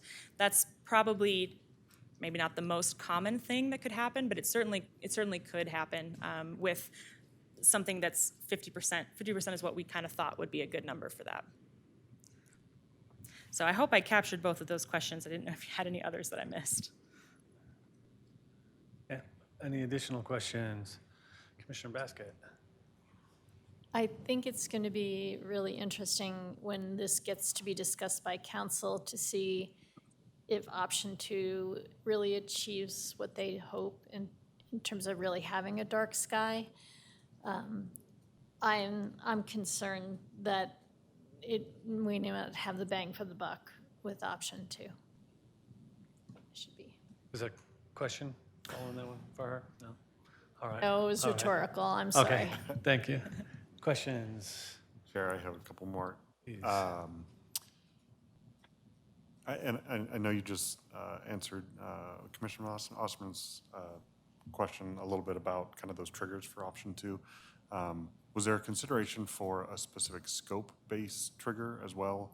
If you're hitting lighting, or sorry, electrical systems, or or something other than the 50% threshold, right? The 50% seems somewhat arbitrary to me, especially if you consider, and I didn't see it in here, and again, sorry if I missed something. A cumulative effect, right? So year 1, somebody decides to do 49% of a renovation. Year 2, they decide to do another 49% of the renovation, and they keep going right under the threshold, and before you know it, they've rebuilt the entire thing or quadrupled the size, but they've never triggered the threshold for meeting any of this. So were there considerations for scope-specific permits and alterations, and I'm not sure that I'm going to capture the scope. So at the end of this, tell me if I'm understanding. Sure.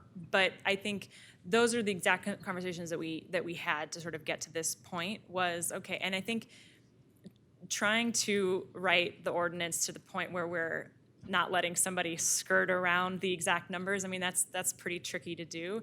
I think that our hope is that, I mean, that would be a pretty big undertaking to do, to skirt very specifically around all of that, and maybe there is somebody out there who would want to do it.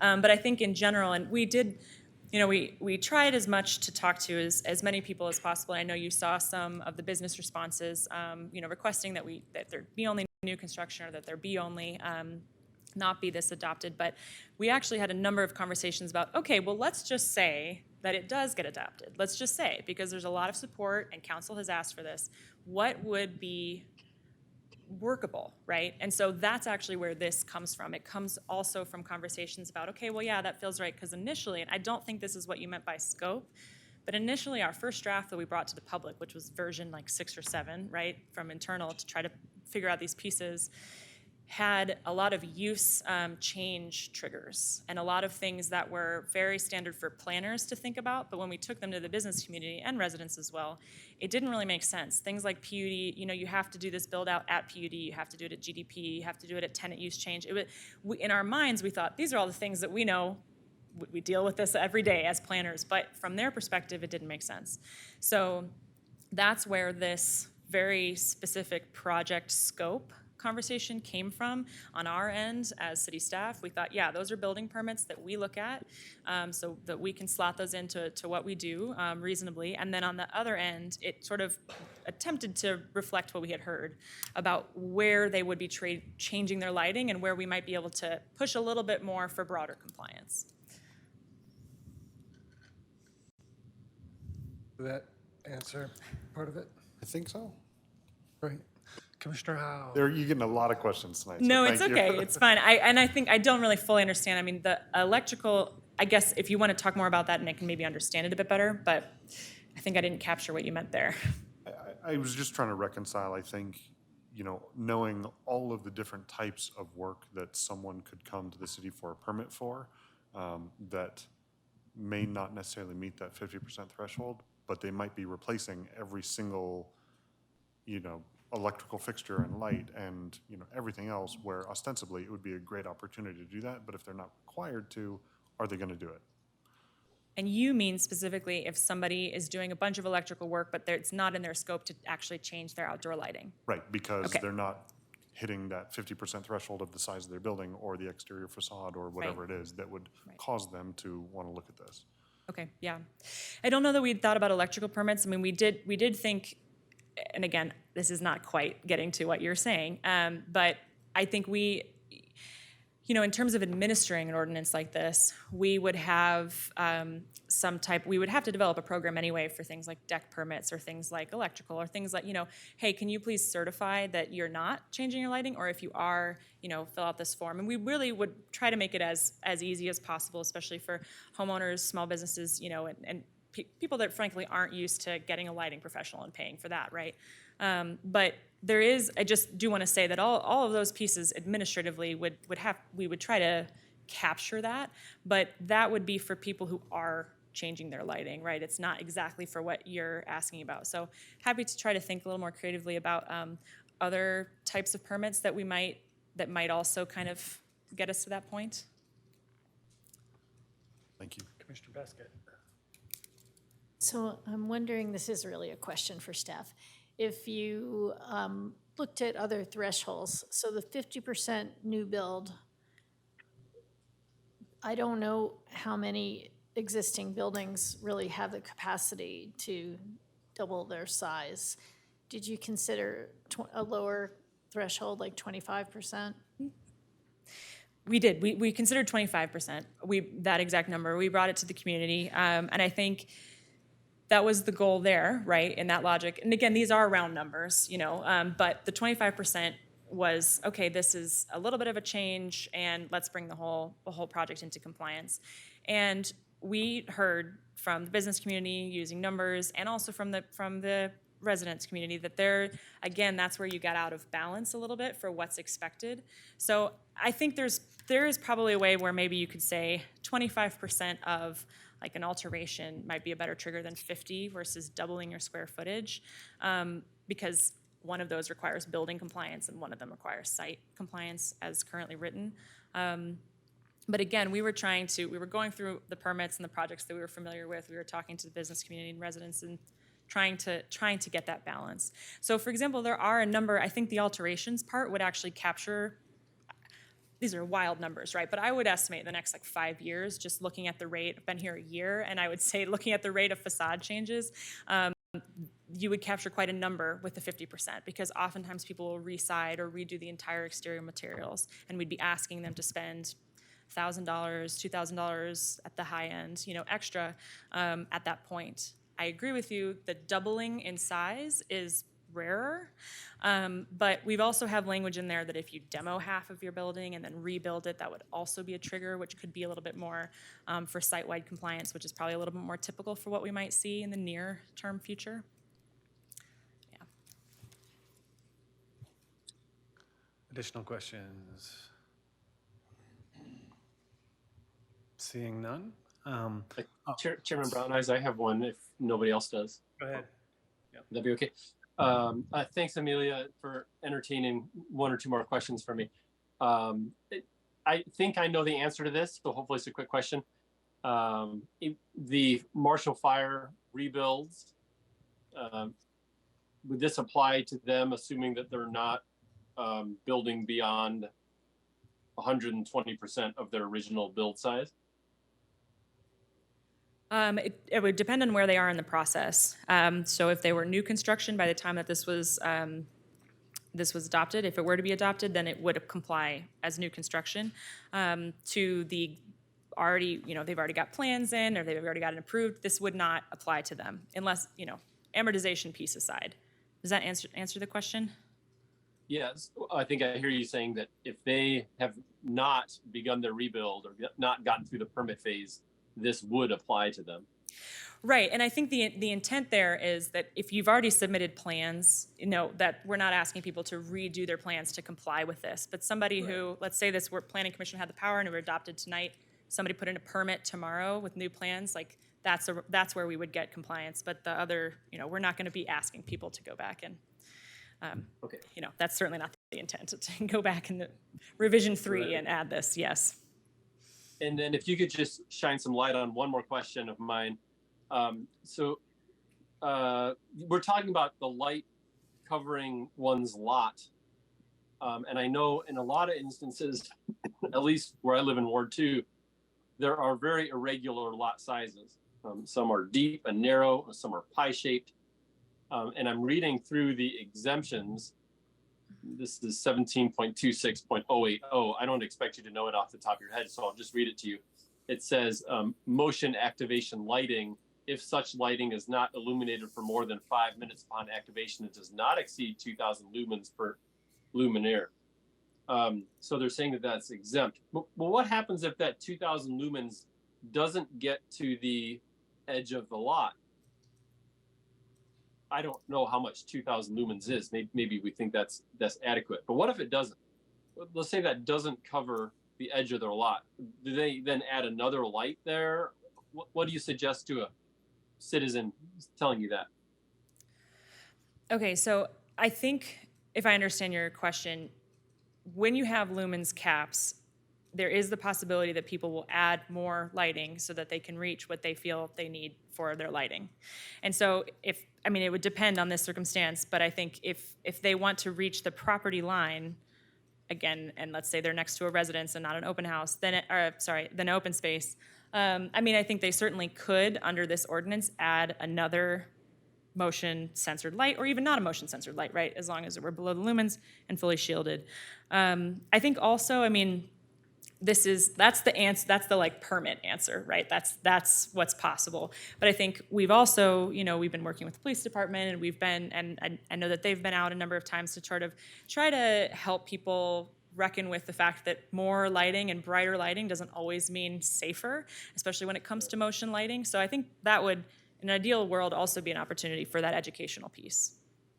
Yeah, I guess in some instances we have bobcats and a lot of coyotes and other things. You know, you let your small dog or cat out at night, whatever you have, you kind of want to see where they're going, and you want to maybe have that light extend to the. But of course, if it backs up to open space, then you're saying that that's an exemption. But if it doesn't open back to open space, it could be a green belt or other things that don't maybe characterize as open space. That could be a little bit of a gray zone. Right, I think. Okay, thank you.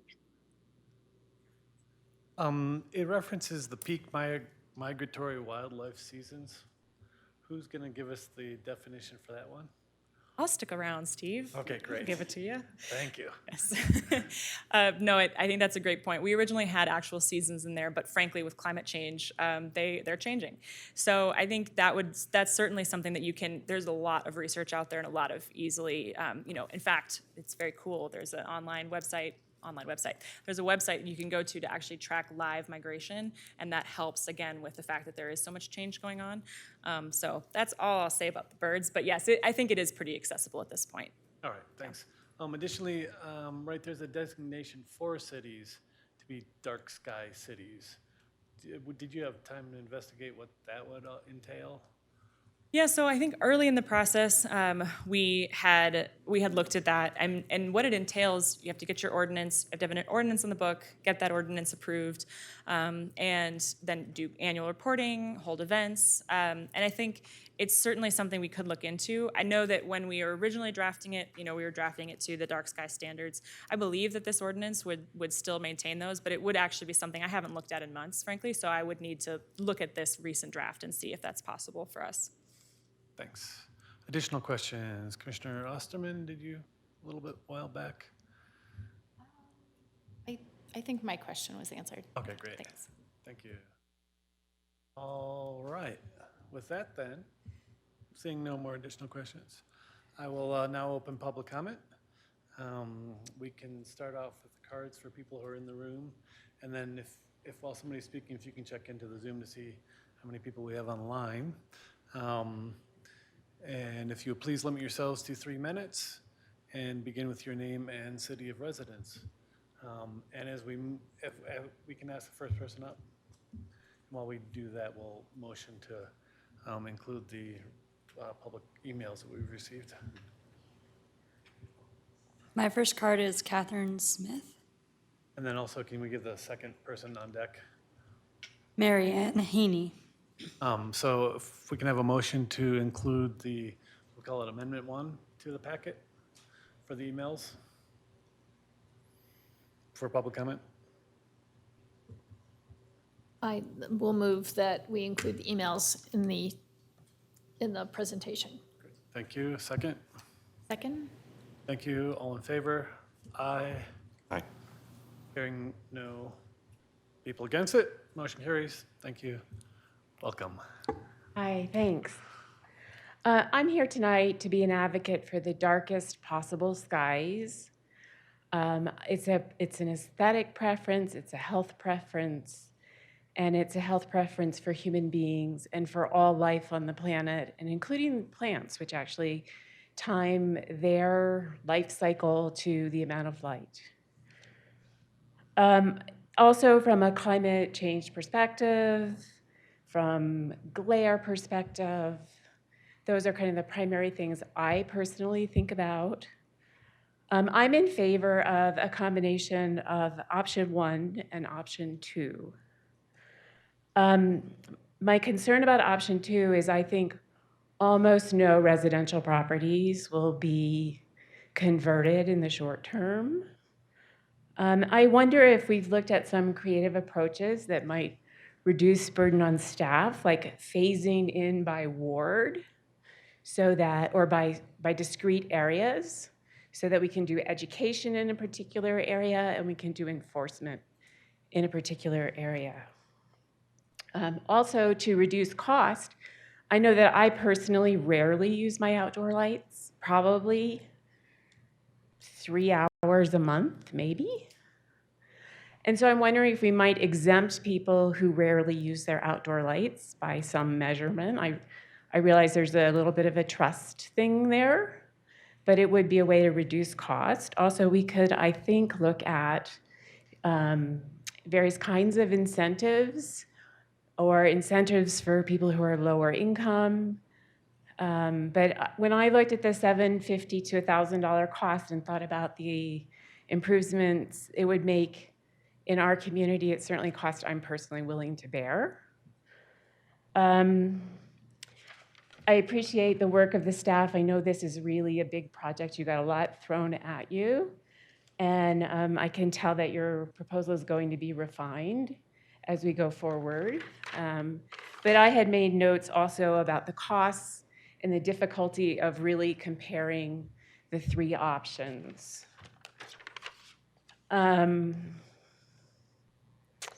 I am in favor of addressing light color to the extent that we can, but I realize that there's a lot of issues about the availability. So maybe, I don't know whether the best approach is to come back to this issue at 5 years if the marketplace changes and better products are available. And I don't know whether that's the best approach, but something to think about.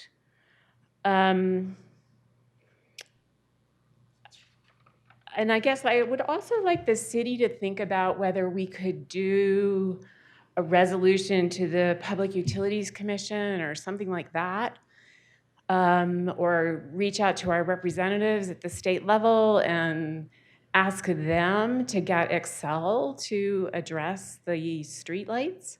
Because on my street, the two really egregious things are streetlights. And then I have a few neighbors that really, really like the kind of lights that when I walk by, I like literally have to put up a kind of a blinder. So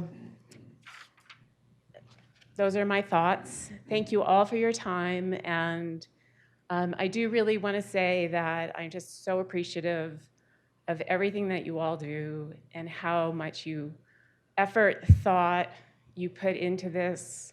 It really just does make a difference. And I know you don't always necessarily get the recognition for the work that you're doing. So thank you. Thank you very much. Thank you. Excellent. The next speaker, and then how are we looking online? We do have one person. Let me see if they've raised their hand. Not yet, but if you'd like to comment and you're online, it's *9 if you're on a phone, and then you can raise hand. Looks like you're on a computer. And Great. our next speaker on deck will be Beth Armbruster. And if you can begin with a name and city of residence, please. Mary Ann Haney, 1117 Lafarge Thank you. in Louisville. Good evening. Again, thanks for all the work that's been done on this so far. I'm pretty excited to see another piece of Louisville's sustainability program kind of advance forward. And I think there's some really good things in here. I strongly support option 1 because I think if we do anything other than option 1, we're only going to be a dark sky city in name only. And we won't ever actually achieve the point of being dark enough to accomplish what we want to accomplish, which is to make things safer at night for people and to enhance human health and advance sustainability, just like it says in these plans.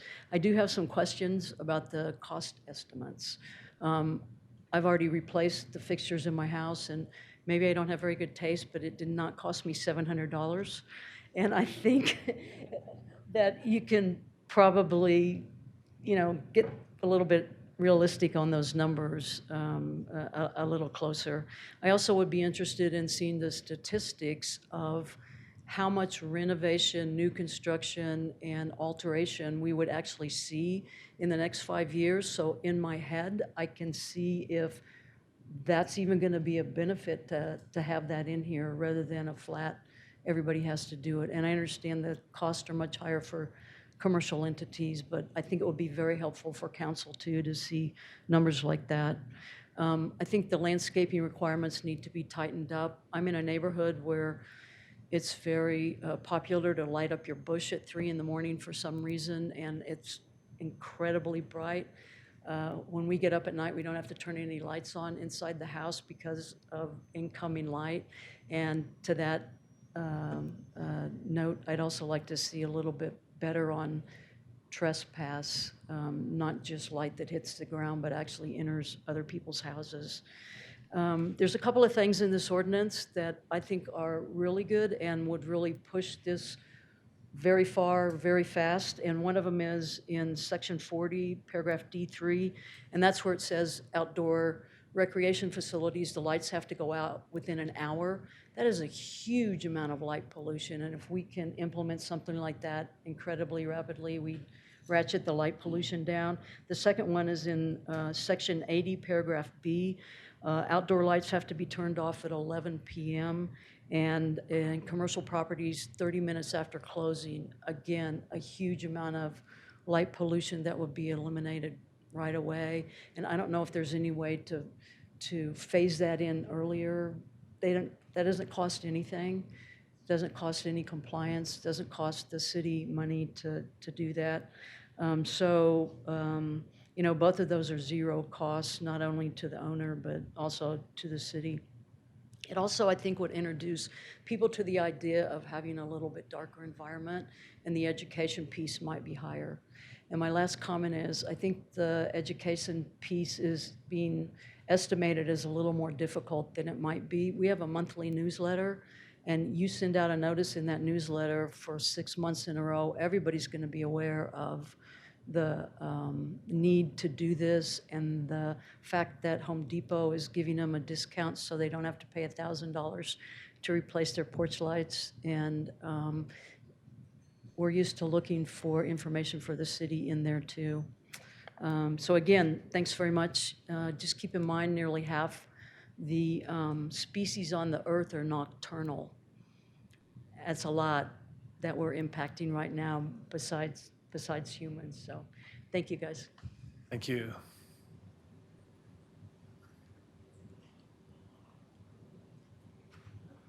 Great, if you can.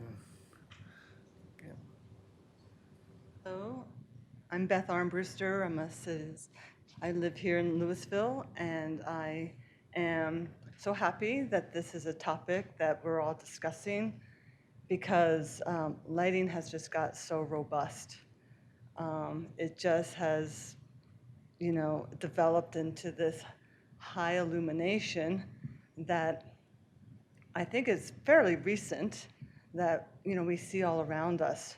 Driving at night can be more challenging, not as we age in particular, but because of the brightness of lights that we're bombarded with. And this bombardment can affect me personally, if you're light sensitive, and it has an emotional cost to it. So when you say human health, it affects my emotional health because it causes stress when I'm seeing glaring lights. And then when I come home, I want to feel relaxed and comfort in my home. But if I open my blinds, I'm bombarded by quite bright porch lighting or driveway lighting. And if I take a walk to enjoy this nice summer evening, again, going through, maybe passing by property, and I'm blasted. So thank you for recognizing that this is a problem. I love our open space. I love looking across at our open space. And I kind of get discouraged when I see party lights just strung up in my view. And so addressing these things, how do you do it? I think you're doing a very good job with, well, my first exposure was a brochure that gave these recommendations of how to light by being more aware of your lighting. And where can you find these lights? What can you do about this? So bringing this educational awareness is hopefully going to catch on to the community. For those of us who care, you know, we gravitate to it and we look at it and we accept it and we um, well, I'll say honor it. Then there's those that don't care. And so those that don't care or are unaware, maybe it's lack of awareness. So I believe a soft rollout is very helpful. Now, option 2 is that's only if you like dream of a dark sky. You know, it doesn't enforce anything. So I'm not really in favor of that, but I do see there's some way to enforce this idea through option 1. Then, I believe that was our 3-minute, if you can. oh, okay. So wrap. then again, I guess, bottom line, option 1. Great. Thank you. Thank you very much. Why don't we take a 3-minute break again, reconvening at 8:40?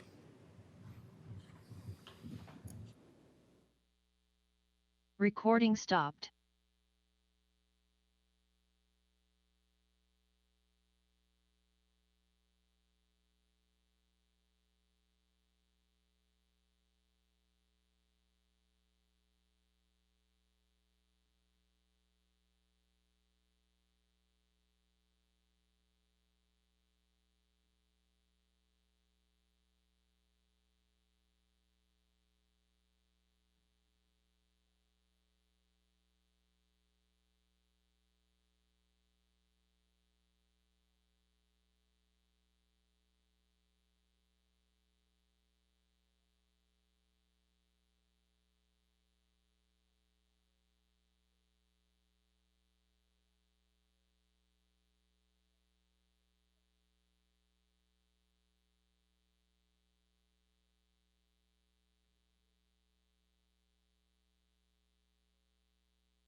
If we can call the meeting back to order, please.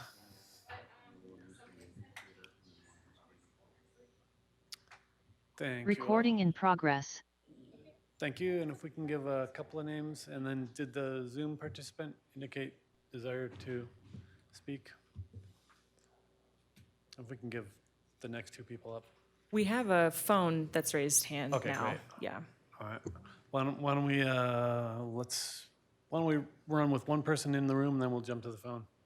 And also, I'm just going to say, I'm going to use my phone. So when you hear the timer, that's the 3 minutes, since we're having a little bit of issues there. So thank you. The magical tones. Nice. All right, next we have Sherry Summer.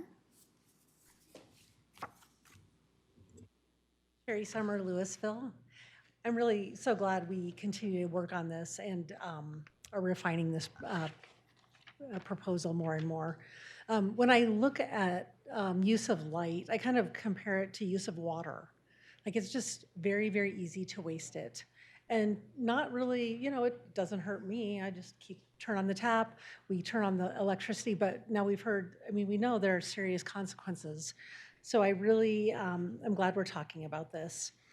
I think that, in my opinion, we need to do a lot more work to get this ready for council. And I also think we should take out option 3 and create a new option. Amortization is good in that it takes account a long period of time that could be required to do this. I think the way it was presented is we can't reach perfection.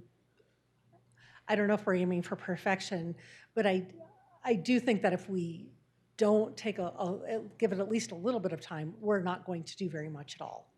So I'd like to leave that part of the option 1 on the table. Option 2 is good because it's kind of black and white, very easy to do. We have the new construction, we fix, we make sure the lighting's good, but it's kind of shallow and are small compared to what the job is. Lots of small projects are going to happen over time, and we need to think about really getting more into the meat of this. I think the hybrid option that I'm thinking about has a few features that could be considered. The ongoing upgrades as people do renovations to their homes, raising awareness of the harm that light causes, perhaps providing carrots when necessary. Perhaps another thing would be to look at some of the more egregious issues that we have, and I think a lot of that, to me, seem to be parking lots. And we have some costs on here, cost of compliance, which seem quite high, but what would the cost be of turning off the lights or having timers as Commissioner Choi suggested? Sorry, I'm like, what is your title? I see you right there. I think there's a lot of value in just turning off the lights. That could also be educationally done to residents, like Catherine Smith suggested. I actually don't use my lights at all. And that's the cheapest way to handle this and the most effective. Thanks a lot. It's hard to tell without those things. So I think we should really look at parking lots. I think we should look at the rec center, for example, because that thing looks like a spaceship that just landed. And I'm never sure when the lights are supposed to be on, but they seem to be on a lot of the time. Parking lots like the Guyam parking lot up in North Louisville, I don't know if you're familiar with that. Those lights are always on. I mean, I'm not targeting those businesses, but just as an example. So thank you very much for your time. Thank you. And the online call-in. Yes, okay, so I'm not gonna unmute. Can you do it? Thank you. Okay, We're going to you're about unmute to get you. unmuted here. Our 720 phone call. And you'll need to unmute yourself on your end. If you can begin with your name and city of residence. Hi, am I here, Amelia? Yes. Yep. Okay. Mike Dvorsky, 601 Pine Street. And I'm a business owner in the area here. You probably don't see many business owners in the audience. That's because we work 60 plus hours a week, and we're trying to make it happen so that we have small business in this town and we all survive and succeed. I'm in favor of this dark sky in general principle. And I don't know of another business owner, and I've been in contact with quite a few, that isn't in favor of it. However, we need to strike a balance between, number one, cost on the small businessman. Louisville is a very challenging and difficult place to afford to do business. And I think commission and council both need to recognize what a challenge it is for our small businesses to survive. So we can't be putting an undue burden of cost on them. I very much appreciate that Amelia reached out to our Chamber of Commerce as well as our DBA, I believe, and probably has received feedback. We as small business people rely upon those two entities to be our voice. So please don't consider them as just two voices. When you look at the room and see all the folks from the CAC tonight that support this initiative and want to have option number one and are strongly strong proponents of that, we need to balance that with security and cost to our small businesses. I don't know of another small business in town that hasn't been broken into and or have vandalism since COVID. And it's still ongoing. It's still out there. We've been broken into multiple times.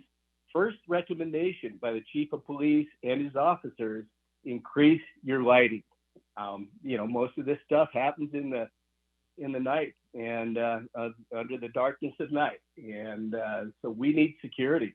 So please keep that in mind as you navigate through this. Most of the small business owners I've talked to are in favor of option number 3. So there again, please balance that in your decision. And appreciate all you do. I've sat in your seat on the diet and I really enjoyed it. And I'm sure most of you do as well. But it takes a big time commitment and I do appreciate you sitting in the seat. Thank you. Thank you. And next, 2 people up. Next, we have Bobby Brown and then Betty Soliu.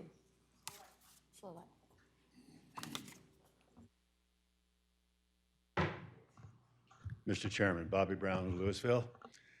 I'd like to thank the commissioners for all the time you put in to help this community. I'd like to thank the director for putting together this proposed ordinance and especially Dr. Brackett Hogstead, who is a real champ with how hard she's worked to make this happen. I agree with 99% of what has been put into this proposed ordinance. So rather than cover what some people have already said, I'll just say the problems that I do see.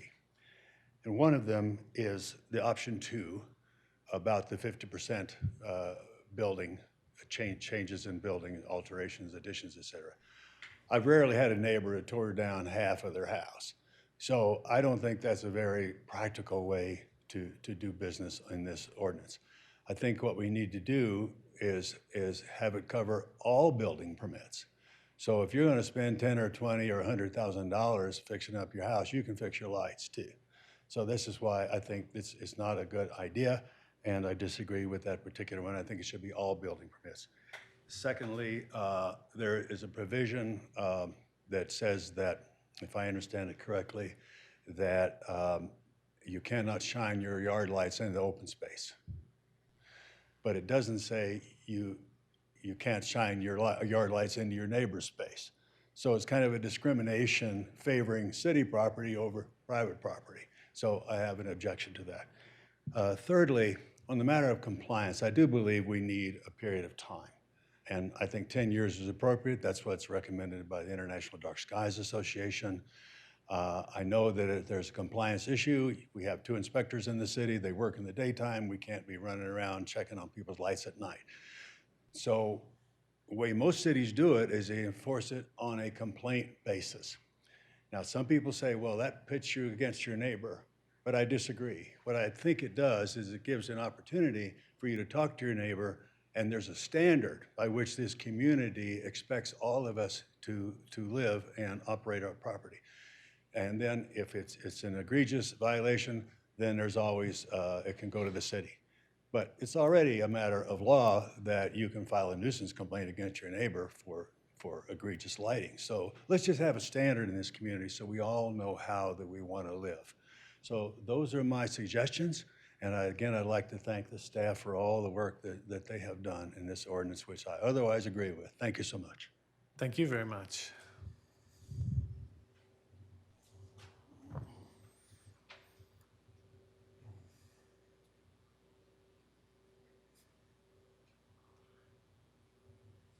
Hello. I was a planning commissioner just like you guys, so I appreciate all the time and understand how much effort you put into considering these ordinances and all the proposals. And if we can get your name and city of residence. Thanks for the reminder.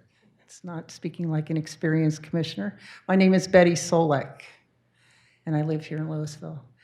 I haven't had a lot of time to dig into the details of these proposals. I'm mainly here to show my support for development of these standards. I think it's overdue. There's a lot of excess lighting in this town. In particular, I will also point to the rec center. I think we need to certainly make this apply to public buildings, all public buildings. I think there's a lot of parking lot lighting that is just excessive. And I want to see this, and perhaps this is not something that can get done by an ordinance, but to accelerate city buildings and as models and examples and advertise, make sure that public buildings are complying in the first place, so give them a shorter timeline and have them serve as examples of what can be done and what should be done. And I'm just really concerned with the decline of songbirds and insects populations and the impacts on our ecosystems. And we all wring our hands and say, what can we do? Well, we can do something to reduce the light pollution that's disrupting animal cycles, bird migration, and insect life cycles. And I would also have a question about the security that these lights provide. It sounds like from Mr. Dvorsky's comments that there are break-ins and crime that's taking place with all the lighting that we have. So maybe the lighting isn't a deterrent. And I would certainly like to hear from, and I'm sure you've talked to him, but I'd like to hear from the police chief on any kind of statistics that might point to more effective ways to reduce crime rather than have the amount of lighting that we have. Thank you for your time. Thank you very much. And next couple of people up, that's it. No further comment. All right, nothing on Zoom? Yeah? Nope. All right, great. Well, thank you all. Do we have an additional comment from staff? I don't have a closing comment, but I'm happy if you all have further questions about some of the points that were brought up during public comment. I'm happy to address those. Great, thanks, yes. Why don't we jump in with some of those? Any additional questions for staff before we close public comment? Which also is closing our opportunity to ask staff additional questions. Seeing none, all right. I will now close the public hearing, and the planning commissioners will deliberate on the evidence presented. During deliberations, no further public comment or other testimony or evidence will be received. Who would like to begin?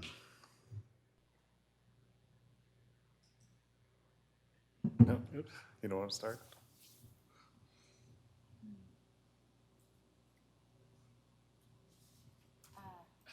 Go ahead. Sure, all right, thanks. Sure, I could kick us off and just share a few thoughts. I'm really concerned about how to get to compliance, and I think that this is really important, and I'm excited about it, and I want to think of ways to ensure that we can get to a high level of compliance. So I think just right off the bat, I have reservations with option 2. I think hearing the public comment, I thought it was an interesting suggestion about with option 2, the triggers, why not include all building permits? I thought that was an interesting suggestion. But overall, I'm thinking that option 1 is going to be better placed to get us to where we want to be in terms of compliance. So that's just a few thoughts right off the bat. Great, thank you. Commissioner Choi. Thanks, Chair. So I brought up the question, I think, to staff about the trigger related to the permits. And that's a difficult one for sure. You know, I believe, I haven't gone to pull a permit for this work myself in Louisville, but I believe if you're going to be adding more than one 10 amp circuit to a commercial building, you need a building permit. And that would be a pretty, you know, pretty onerous requirement to say if you're going to add a circuit, you have to change all of your outdoor lighting and, you know, everything else. So I struggle with where that right threshold is. I don't think that it's 50%. I think that that's too high. I think that we have an opportunity to have a more significant impact on the commercial side, you know, and residential side below that 50% threshold. I also think that not addressing the components that were identified in option 1 fall short of what the overall objective is going to be. Light doesn't care if it comes from a commercial building that's really large or a residential building that backs up to open space or a rec center, you know, that faces a gigantic parking lot.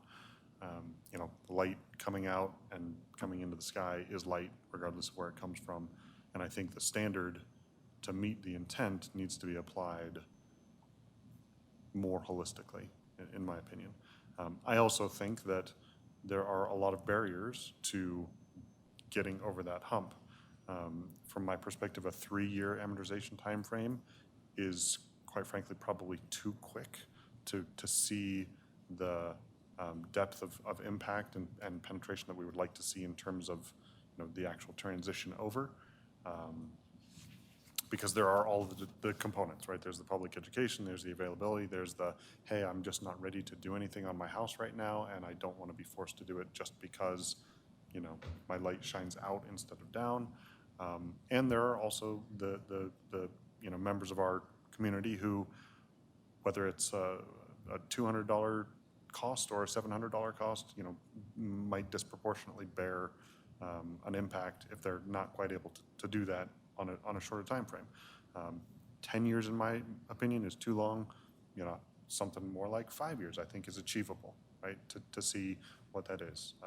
You know, that becomes more aware.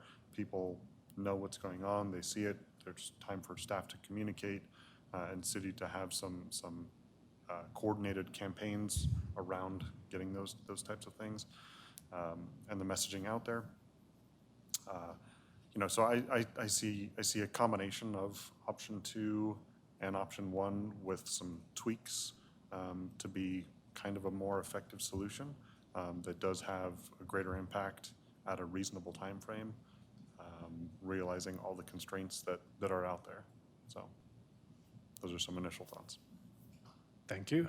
Commissioner Howe. Yeah, and I think I may have lost video from you for a second, so can you hear me okay? We can hear you. Yeah, your video is no Okay. longer with us. Sorry about that. It's actually quite dark outside where I'm at, so I can see a lot of stars if that helps. Should be seeing the... And we lost your audio. Oh, no. Bummer, okay. Oh, your audio's coming in and out. Yeah, hopefully this is better now. I would echo a lot of what Commissioner Choi said. I would favor amortization of, as was suggested by the public, maybe public buildings first, commercial buildings second, and residential housing third.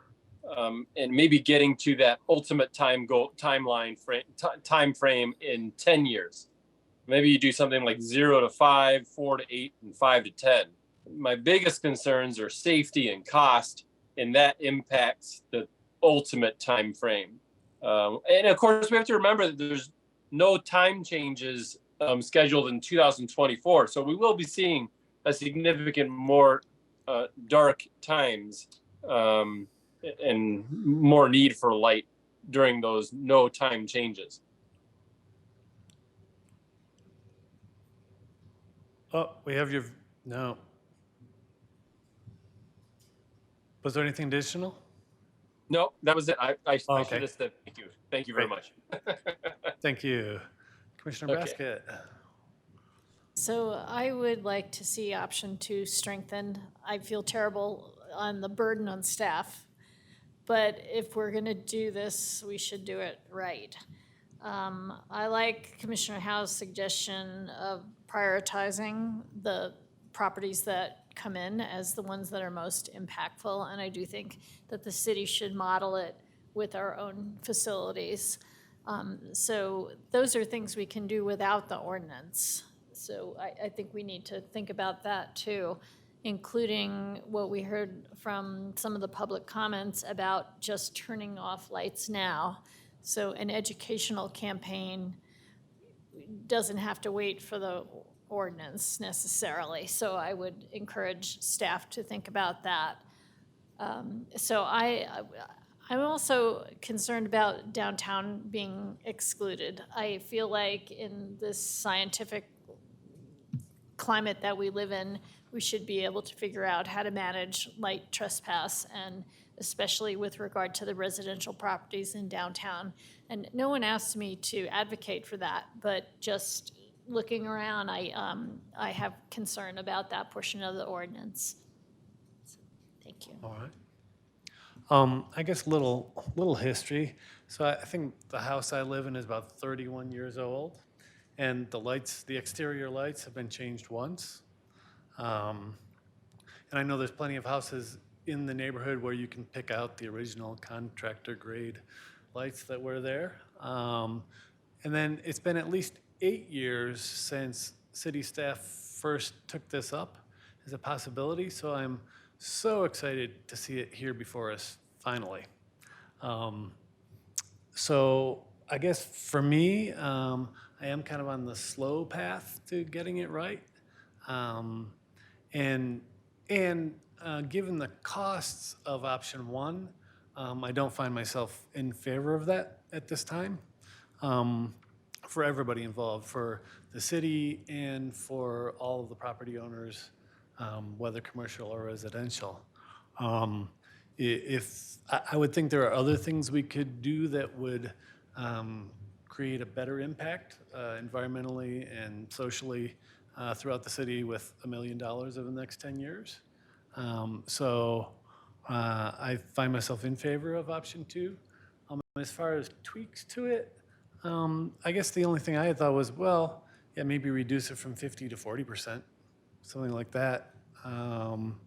But other than that, I find myself in favor of option 2 for any of the number of reasons that staff has also detailed in their presentation. So I'm curious what other people are thinking on that as well. As far as Commissioner Howe, you had mentioned the thought of like, how much would it cost for the city to bring their every single exterior light that the city owns into compliance? Yeah. That unto itself would be expensive to determine that price. So I don't think that would be a great use of staff time actually to try to chase after that cost. I can tell you in rough numbers, right? It's for like, say a medium-sized parking lot, it's going to be, if you had to change out every luminaire, it's in the multiple tens of thousands of dollars. And that's just a really expensive undertaking at that point that nobody has planned for. That nobody has planned for when they purchased the property that they currently own. So I'm really hesitant to try to enforce an aggressive amortization schedule at that point. So I'm curious what other people are thinking about that, though.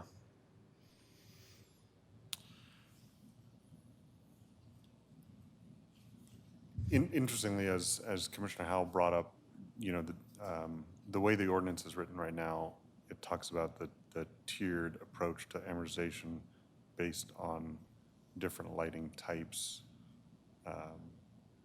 And I think, looking at different market sectors is a twist on that could help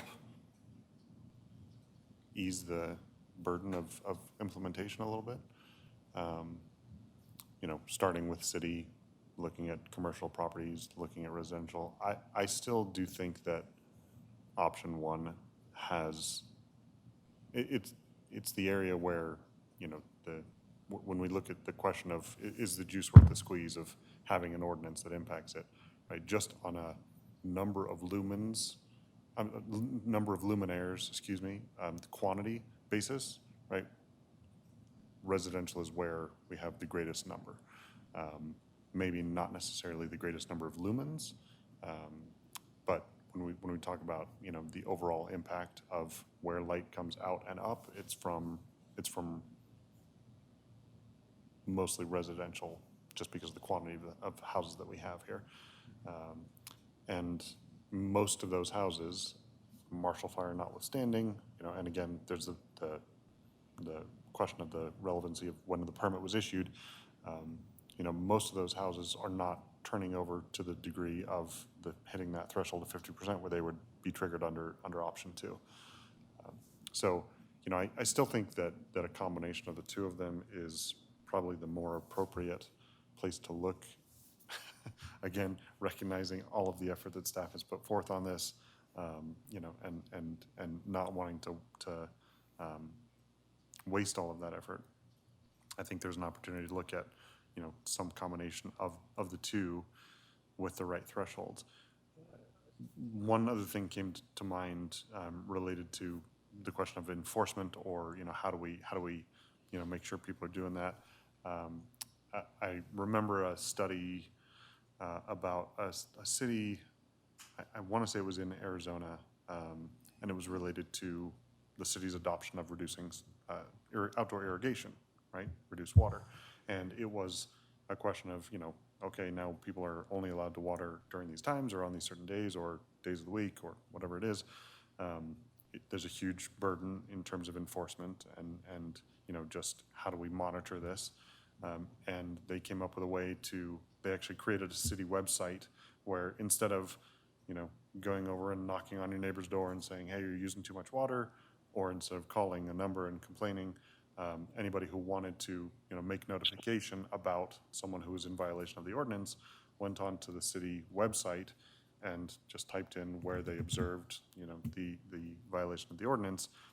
But in order for them to make that submittal, they had to also say, yes, I know that the location that I'm sending this to will also get a copy of this, and it has my name on it. So that eliminated, the strongly worded neighboring approach of, trying to enforce neighbor on neighbor, but it also said, hey, I'm going to make a complaint about this. Now I've registered a complaint, and I can only do it once instead of calling every day, or 5 times a day. And it provided the city the opportunity to craft a message that said, hey, your neighbor cares about you. And he or she sees that, you might have accidentally left your sprinklers on, and maybe you can turn them off tomorrow, type of thing. So, there are some creative ways of getting around the enforcement and compliance monitoring, but it does add to the administrative costs, which, again, is the value worth the cost? Who knows? So I guess jumping back to value there again, whether you look at it as $100,000 or $1 million over 10 years, I think we'd be getting more bang for our buck in focusing on energy efficiency, whether at the residential or commercial scale, or bang for our buck on focusing on removing turf grass and reducing water consumption. And I think that's part of the reality of that, is looking at the priority and the costs within this as to what we'll be achieving. So just curious to push that point with you all. Just one comment back on that. I asked the question of staff, noting the dollar value in terms of the cost in the report. was that the only priority? And the recognition was, no, it's not necessarily the only priority, the only criteria.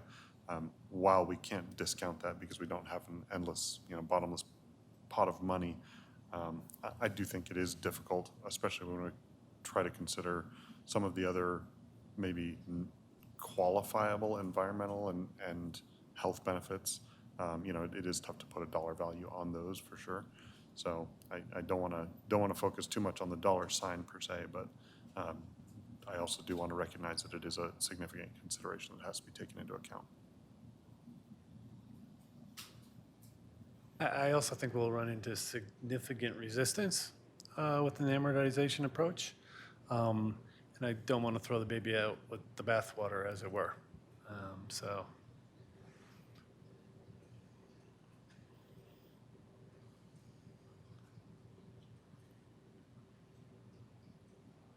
Comments? Commissioner Howe, go ahead. Yeah, I guess just to break the silence, I could chime in a couple more thoughts. I would like to build on Commissioner Brackett's comment about the exemption of the downtown. I guess when I think to myself, if that's the most densely populated area, is that where actually the most light is being emitted from? I don't know that, but I wonder that.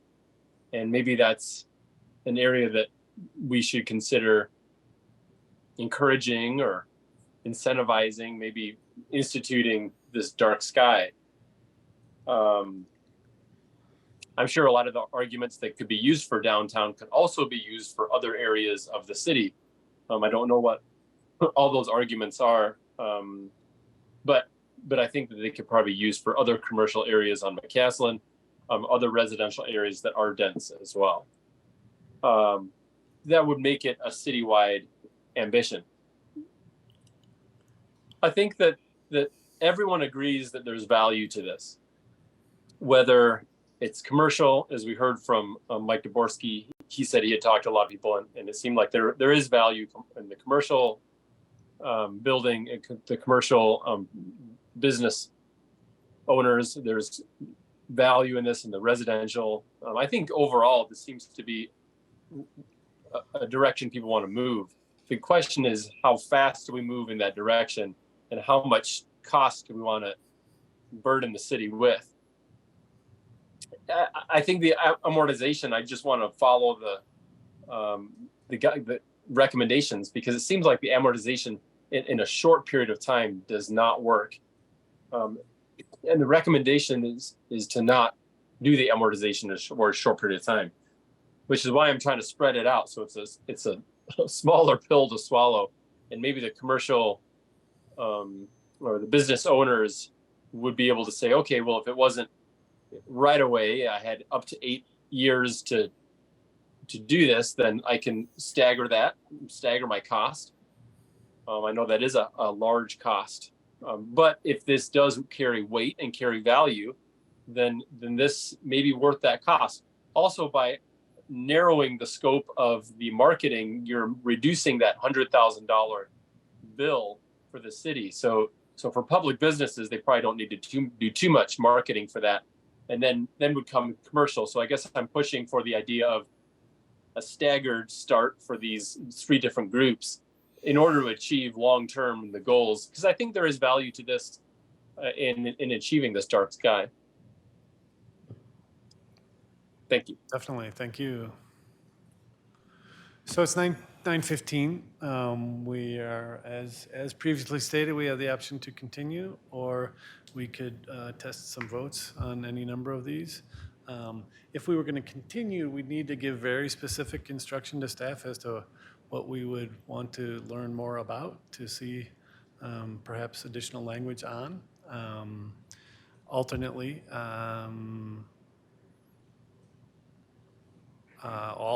one of them might pass.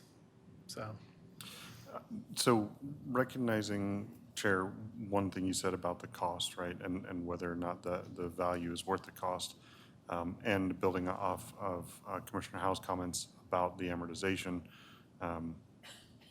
recognizing it's 9:15, I would without making a motion, I would say I would be in favor of a recommendation of an amortization that requires public and commercial buildings to comply within 5 years and residential buildings to comply within 10 years, thereby reducing the administrative burden up front, where we have a fewer number of buildings to do outreach, marketing, compliance, inspections, et cetera, on. We're also ramping up a program where it's tied to building permits, so we're already having inspectors going out, and it doesn't have to be a nighttime compliance, inspection and assessment, but it can happen during the rest of the regular permit inspections and filing.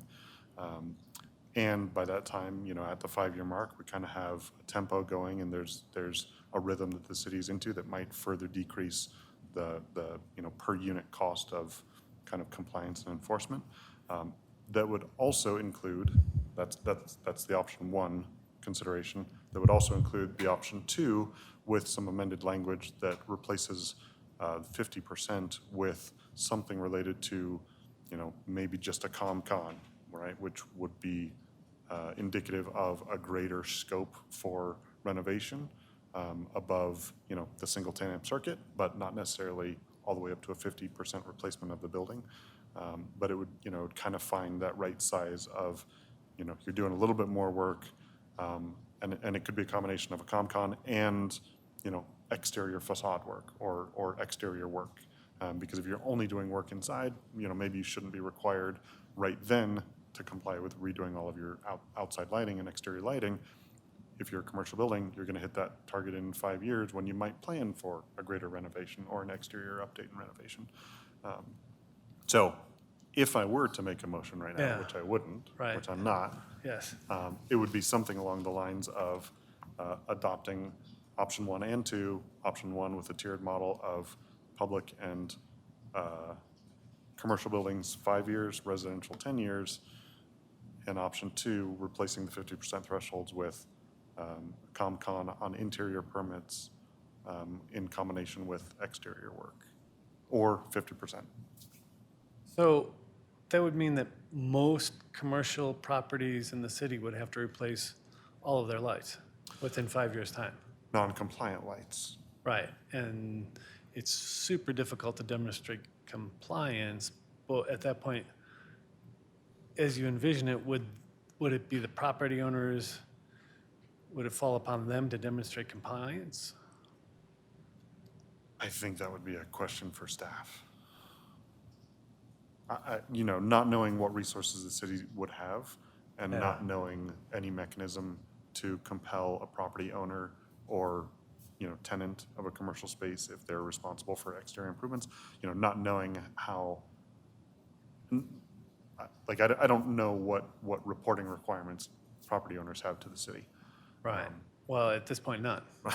Right, so, the challenge there being that unless they still have the original lighting plan for the installed lights that lists the actual model of the existing luminaire, that they can't do a model to demonstrate compliance. Right.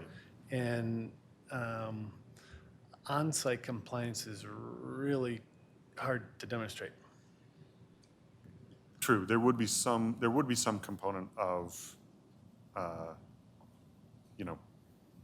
code inspectors and code enforcers going around and just seeing what they see, right? And that's why there might be that 5-year time frame that says, hey, we're just going to see what's out there. Maybe. Right, but we know we can't see uplight from the ground. True. Well, some, Right. yeah. Occasionally, yeah, right. Some we can, right? Egregiously. Right, exactly. Yeah. So I don't know, maybe that is a question we send back to staff to see if we can get a better response on, I know we can't ask staff questions right now, but Right. if we were, to send something back. Can we say, can I have a procedural, not a question, but a procedural point? If you'll entertain it? Yeah, please. Okay. Yes. I would just say that, depending on where all this goes, a change like that, I think, would be pretty substantial, and we would request that it get continued and that we not decide tonight. Full compliance at 5 years is a pretty big financial lift, and we'd need to study, not for the city, for the people that we'd be asking, and identifying uses and problematic lighting, that's a whole can of worms. So that's all I would say, is just Yeah. respectfully ask for that, if that's the direction that we Yeah. continue so we can study. Yeah, absolutely. Yeah. And I guess my concern is that what we've seen in the staff report is that even given a longer amortization schedule, that they haven't been successful. The cities that have adopted an amortization approach have not come into compliance over time. So that's, I think, an important message that was in the staff report that kind of points towards their recommendation of option 2. So I'm wondering why we think that might get us there, if it hasn't worked elsewhere. I mean,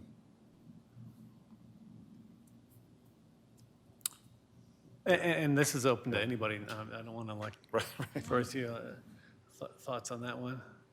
Chairman or Keaton, Commissioner Howe, please go ahead. Chairman Brown, I wonder what your thoughts are about reducing, if you're thinking about option 2, reducing the percentage of change. Yeah, no, I think that would be great. 50% seems like it's, there's a lot of ways you can play with these numbers to make it. There was a suggestion if there was a permit pulled. I don't know. That may be pretty aggressive. Maybe you think of a lower percentage. What do you have as far as your thoughts? Because I like your idea. Yeah, I think that would be great. 30, 33, 35, 40. What do you think? Well, I think if people are doing a small renovation to their house, they're probably doing a 10 to 20% increase. But if they're doing over a 20% increase, and I don't know all the details, but I believe they have to do a more significant permit. So that may be a threshold. But then that would only change the newer, either the new builds or the permits. Well, no, that would be everything that comes in for permit. So if they're doing anything beyond that level, then they have to comply with exterior lighting requirements. So yeah, it would not affect any existing unchanged. Right. Yeah. Building. Over time, they're going to end up back downstairs at the counter on someday. And you could mix that with just public buildings. I mean, it just depends on how far we want to go. But I wanted to hear from what you thought, because I think that option 2, based on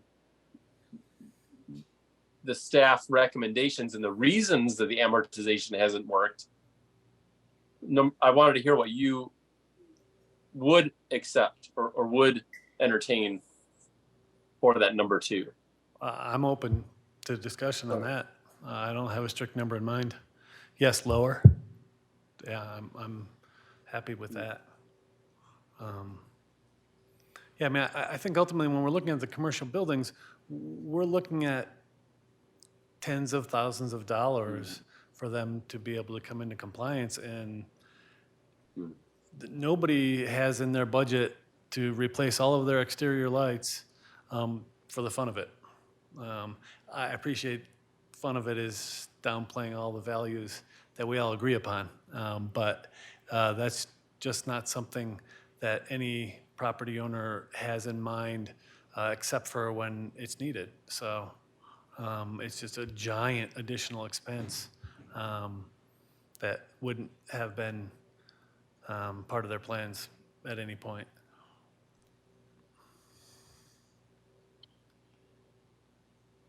And I think, I mean, to be encouraged by it, right, we have seen a number of buildings that have come in that have complied with this. The newer commercial buildings, the former,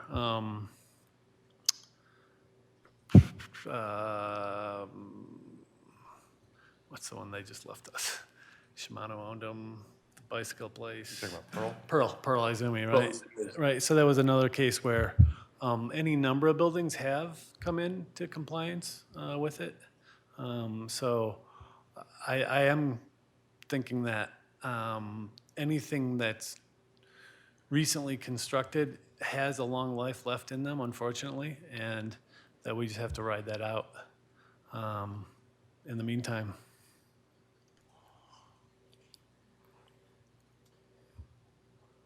So with that, procedurally, I would like to ask staff, so I will make a motion for a continuance. okay, But I would like to ask staff to come back with a couple of additional data points. If there's a feasible way to come up with an estimate of a cost burden that commercial properties might bear with a 5-year compliance timeline, I think that would be. well, the 5-year part is kind of irrelevant at that point. I mean, except for if you looked at increased costs over the course of 5 years if they waited, right? But it's Well- really just the cost of making the changes. I mean, it's only irrelevant if they otherwise wouldn't have any other permit pulled or trigger, meet the trigger within 5 years, right? So, Right. Most commercial properties are probably going to have a permit within a 10-year time frame. They change tenants, they change uses, they, do something, right? That's going to trigger a permit. And where that other threshold is, right, I think is the other part of the question. And so, I think it would be good if it's possible to come up maybe through some research of other municipalities, of what a typical 10,000 square foot commercial building would bear in terms of a cost, right, for a replacement. If all of the lights were non-compliant and they had to go through part and parcel, that would be one question I would like to see answered. The other question I would like to see answered is if the 50% threshold is not the right threshold for a trigger, what are their options potentially through tying it to a permit, tying it to, a fire inspection, tying it to some other thing that is a regularly recurring or likely to occur activity. What are some other potential thresholds?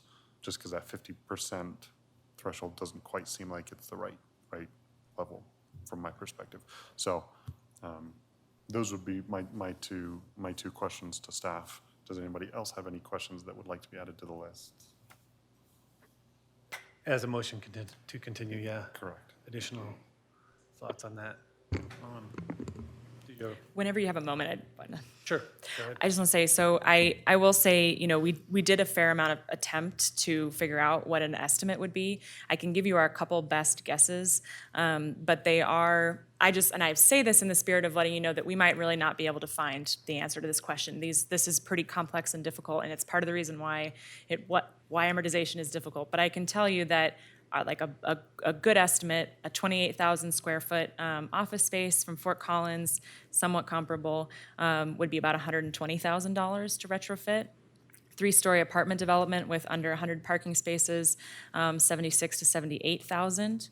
And these are from a completely different circumstance than what we have here, right? And they are also a few years old. So that's actually the best that we came up with, and we gave it a pretty good run.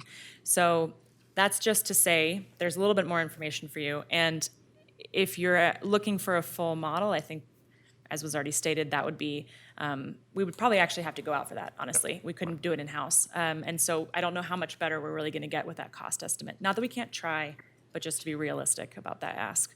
The other ask, absolutely, I think that gives me enough information to understand what the goal is. 50% isn't enough. We want something a little bit more aggressive. What are some other options?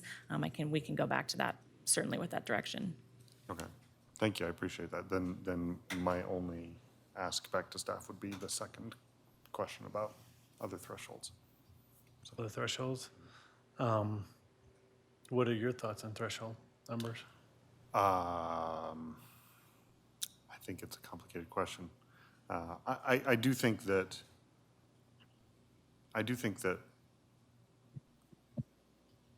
tying it to a type of permit or type of, or specific scope of work, right? Electrical and or, specific facade around, that is better than just a percent of square footage or, even percent of exterior, exterior area. Because even that has ambiguities or equivocalities about it that might be, you know, are you repainting? Does Well, that- no, does I that mean, trigger I it? think Does that, you know, they have a pretty well-defined trigger in, sure. as proposed. But, you know, I think tying it to specific permits or types of permits or specific scopes of work, or, you know, a much lower threshold, especially, and there could even be different percentage thresholds based on the size of the building, right? If you're talking about a 700 square foot home, right, in Old Town, and you're, you know, doing a small amount of work, you could very easily trigger that 50% threshold, but you never even touch the lights, or it doesn't make sense. If you're talking about, you know, a Home Depot, right, or somebody goes in and moves into, you know, the old Sam's Club, right, and you're gonna do work, you have to do a lot of work to get to that 50% threshold. We'd probably like to address it before you get to that, right? So there could even be a tiered model in there that says, based on your original square footage or your original, you know, area of impacted work, you know, something like that. If you're doing different levels, you could have different triggers. I don't know. Yeah, I mean, and I think the staff report spoke to trying to streamline it because they had initially had some more complex approaches to what would trigger it. And I just think there's a balance, right, between streamlining it and making it the 50% threshold, or having the right sized approach to triggering it. So, Any other thoughts on this threshold issue? I guess just hearing more of the deliberations, it's definitely becoming clear to me that option one with amortization, knowing that that doesn't work, that's not a good option. So I think the option two, I think it's worth talking about the percent threshold, but also I guess one of my questions is just, if we're gonna be talking about that percent threshold, what is the difference between trying to lower it versus just simply saying flat out any new permits, any kind of modifications that just triggers or qualifies you to be to have compliance? So. And I think the thought there is that that makes it too low, right? Too. Though if you just have to pull a permit for something relatively simple, and then suddenly you've got a $70,000 to $125,000 bill, then you don't upgrade your windows for energy efficiency, because that gets called into question. Then you put off other changes that you might otherwise make that could benefit in other ways. So, yeah. So I'm comfortable with a pretty simple approach and with these numbers. I appreciate that 20% of Sam's Club is way different than 20% of a small home. And yet, it's a crude instrument, and I'm okay with it. So I don't know. Commissioner Howe, any thoughts on these numbers in particular? One thing that Commissioner Choi said that really seemed to make sense to me was the size of the building. It seems like if you have a residential house, just like his example was, versus and I'll just throw like Home Depot out, or as someone said, maybe like the rec center. Man, you can really make a huge change with light. And I think that when you think about light, you think about magnitude, right? If you can change the biggest, the buildings that are extending the most light, you may get, by making a few changes, you may actually make a very large impact. So it seems like that resonated with me. But I would entertain a continuance. It just seems like there needs to be some more thought put into this, and I'm not sure I have the answers, but I know if I hear something that sounds good, I would vote for that. So I'm actually comfortable with option two, with a reduction to 30% at this point, because I've only heard one thing that we would want staff to review in the next month. Is that number, I guess, right? Is that where we're at right now with the continuance? it is. Curious what other people's thoughts on that. I'm not proposing that just yet either, but. Yeah, I personally don't feel like I would be comfortable or have enough backup to you know, give a thumbs up or thumbs down on 30%, you know, 50%, 90%, 10%, 1%. Right. Yeah. Yeah. I just don't feel like, and this is the engineer in me talking, right? I need some more data, I think. So. And what I'm hearing from staff is that there really isn't much more data to be had when we look at those numbers. No, So- and not from necessarily market research, but maybe if we look internally, right? If we look at all of the permits that have been pulled over the last 3 years, 5 years, right? And what are the magnitude, what, you know, is the magnitude How many of of those those, permits? what percentage of those would trigger it? Right, you know. Yeah. And I mean, it seems like a pretty simple calculation to run, even if we look at if we use the square footage, baseline square footage of a building as the baseline, right? And we look at what the types of permits were that were pulled, you know, were they just simple, you know, was it a deck permit for a house? You know, that could be potentially, again, adding 50% of a square footage if it's a really small house and a really big deck, you know, or just kind of looking at the internal data, not necessarily even looking at the external data from what the rest of the municipalities or other places have done. But if we were just to look at our own metrics and say, if we were to have this threshold, what would that mean? If we were to have this threshold, what would that mean? Okay. Those are the data that I would like to see. Okay, that sounds a little onerous to me to ask them to do that, but they came up with the 50% number. We're proposing something smaller. But I appreciate that you're not comfortable with it. I totally appreciate that, actually. Yeah. So, Commissioner Baskett, any thoughts on continuing and to have further background on a trigger number? I support continuing this. We covered a lot of information and sorting through 3 options that we learned from tonight. I would like to look at a lower trigger as well. And I'm not sure what else staff could do magically to analyze this, but you heard a lot of comments tonight that you can take into account with that. All right. So we have a motion of continuance on the table. Sure, with a very sincere expression of gratitude to staff for additional work forthcoming. I'll move for a continuance of Resolution 14 Series 2023. We have a second. No, second. Thank you. Roll call vote, please.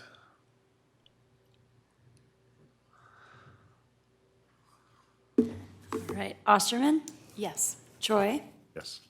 Baskett? Yes. Howe? Yes. Oh, nice. Yes. All right. Thank you all very much. With that then, we will open it up to Planning Commission comments on any other issues. Anybody want to add anything for the evening? Any staff comments? Hearing none. Amelia, really quick check staff comments. No? Sorry, no staff comments. Thank you. Appreciate it. Well, we have a couple of items tentatively scheduled for the next meeting. That would be actually one item, this. So we'll see you all in a month. Thank you. Motion to adjourn? Aye. All in favor? Aye. Good night. Thanks, Keaton. Recording stopped.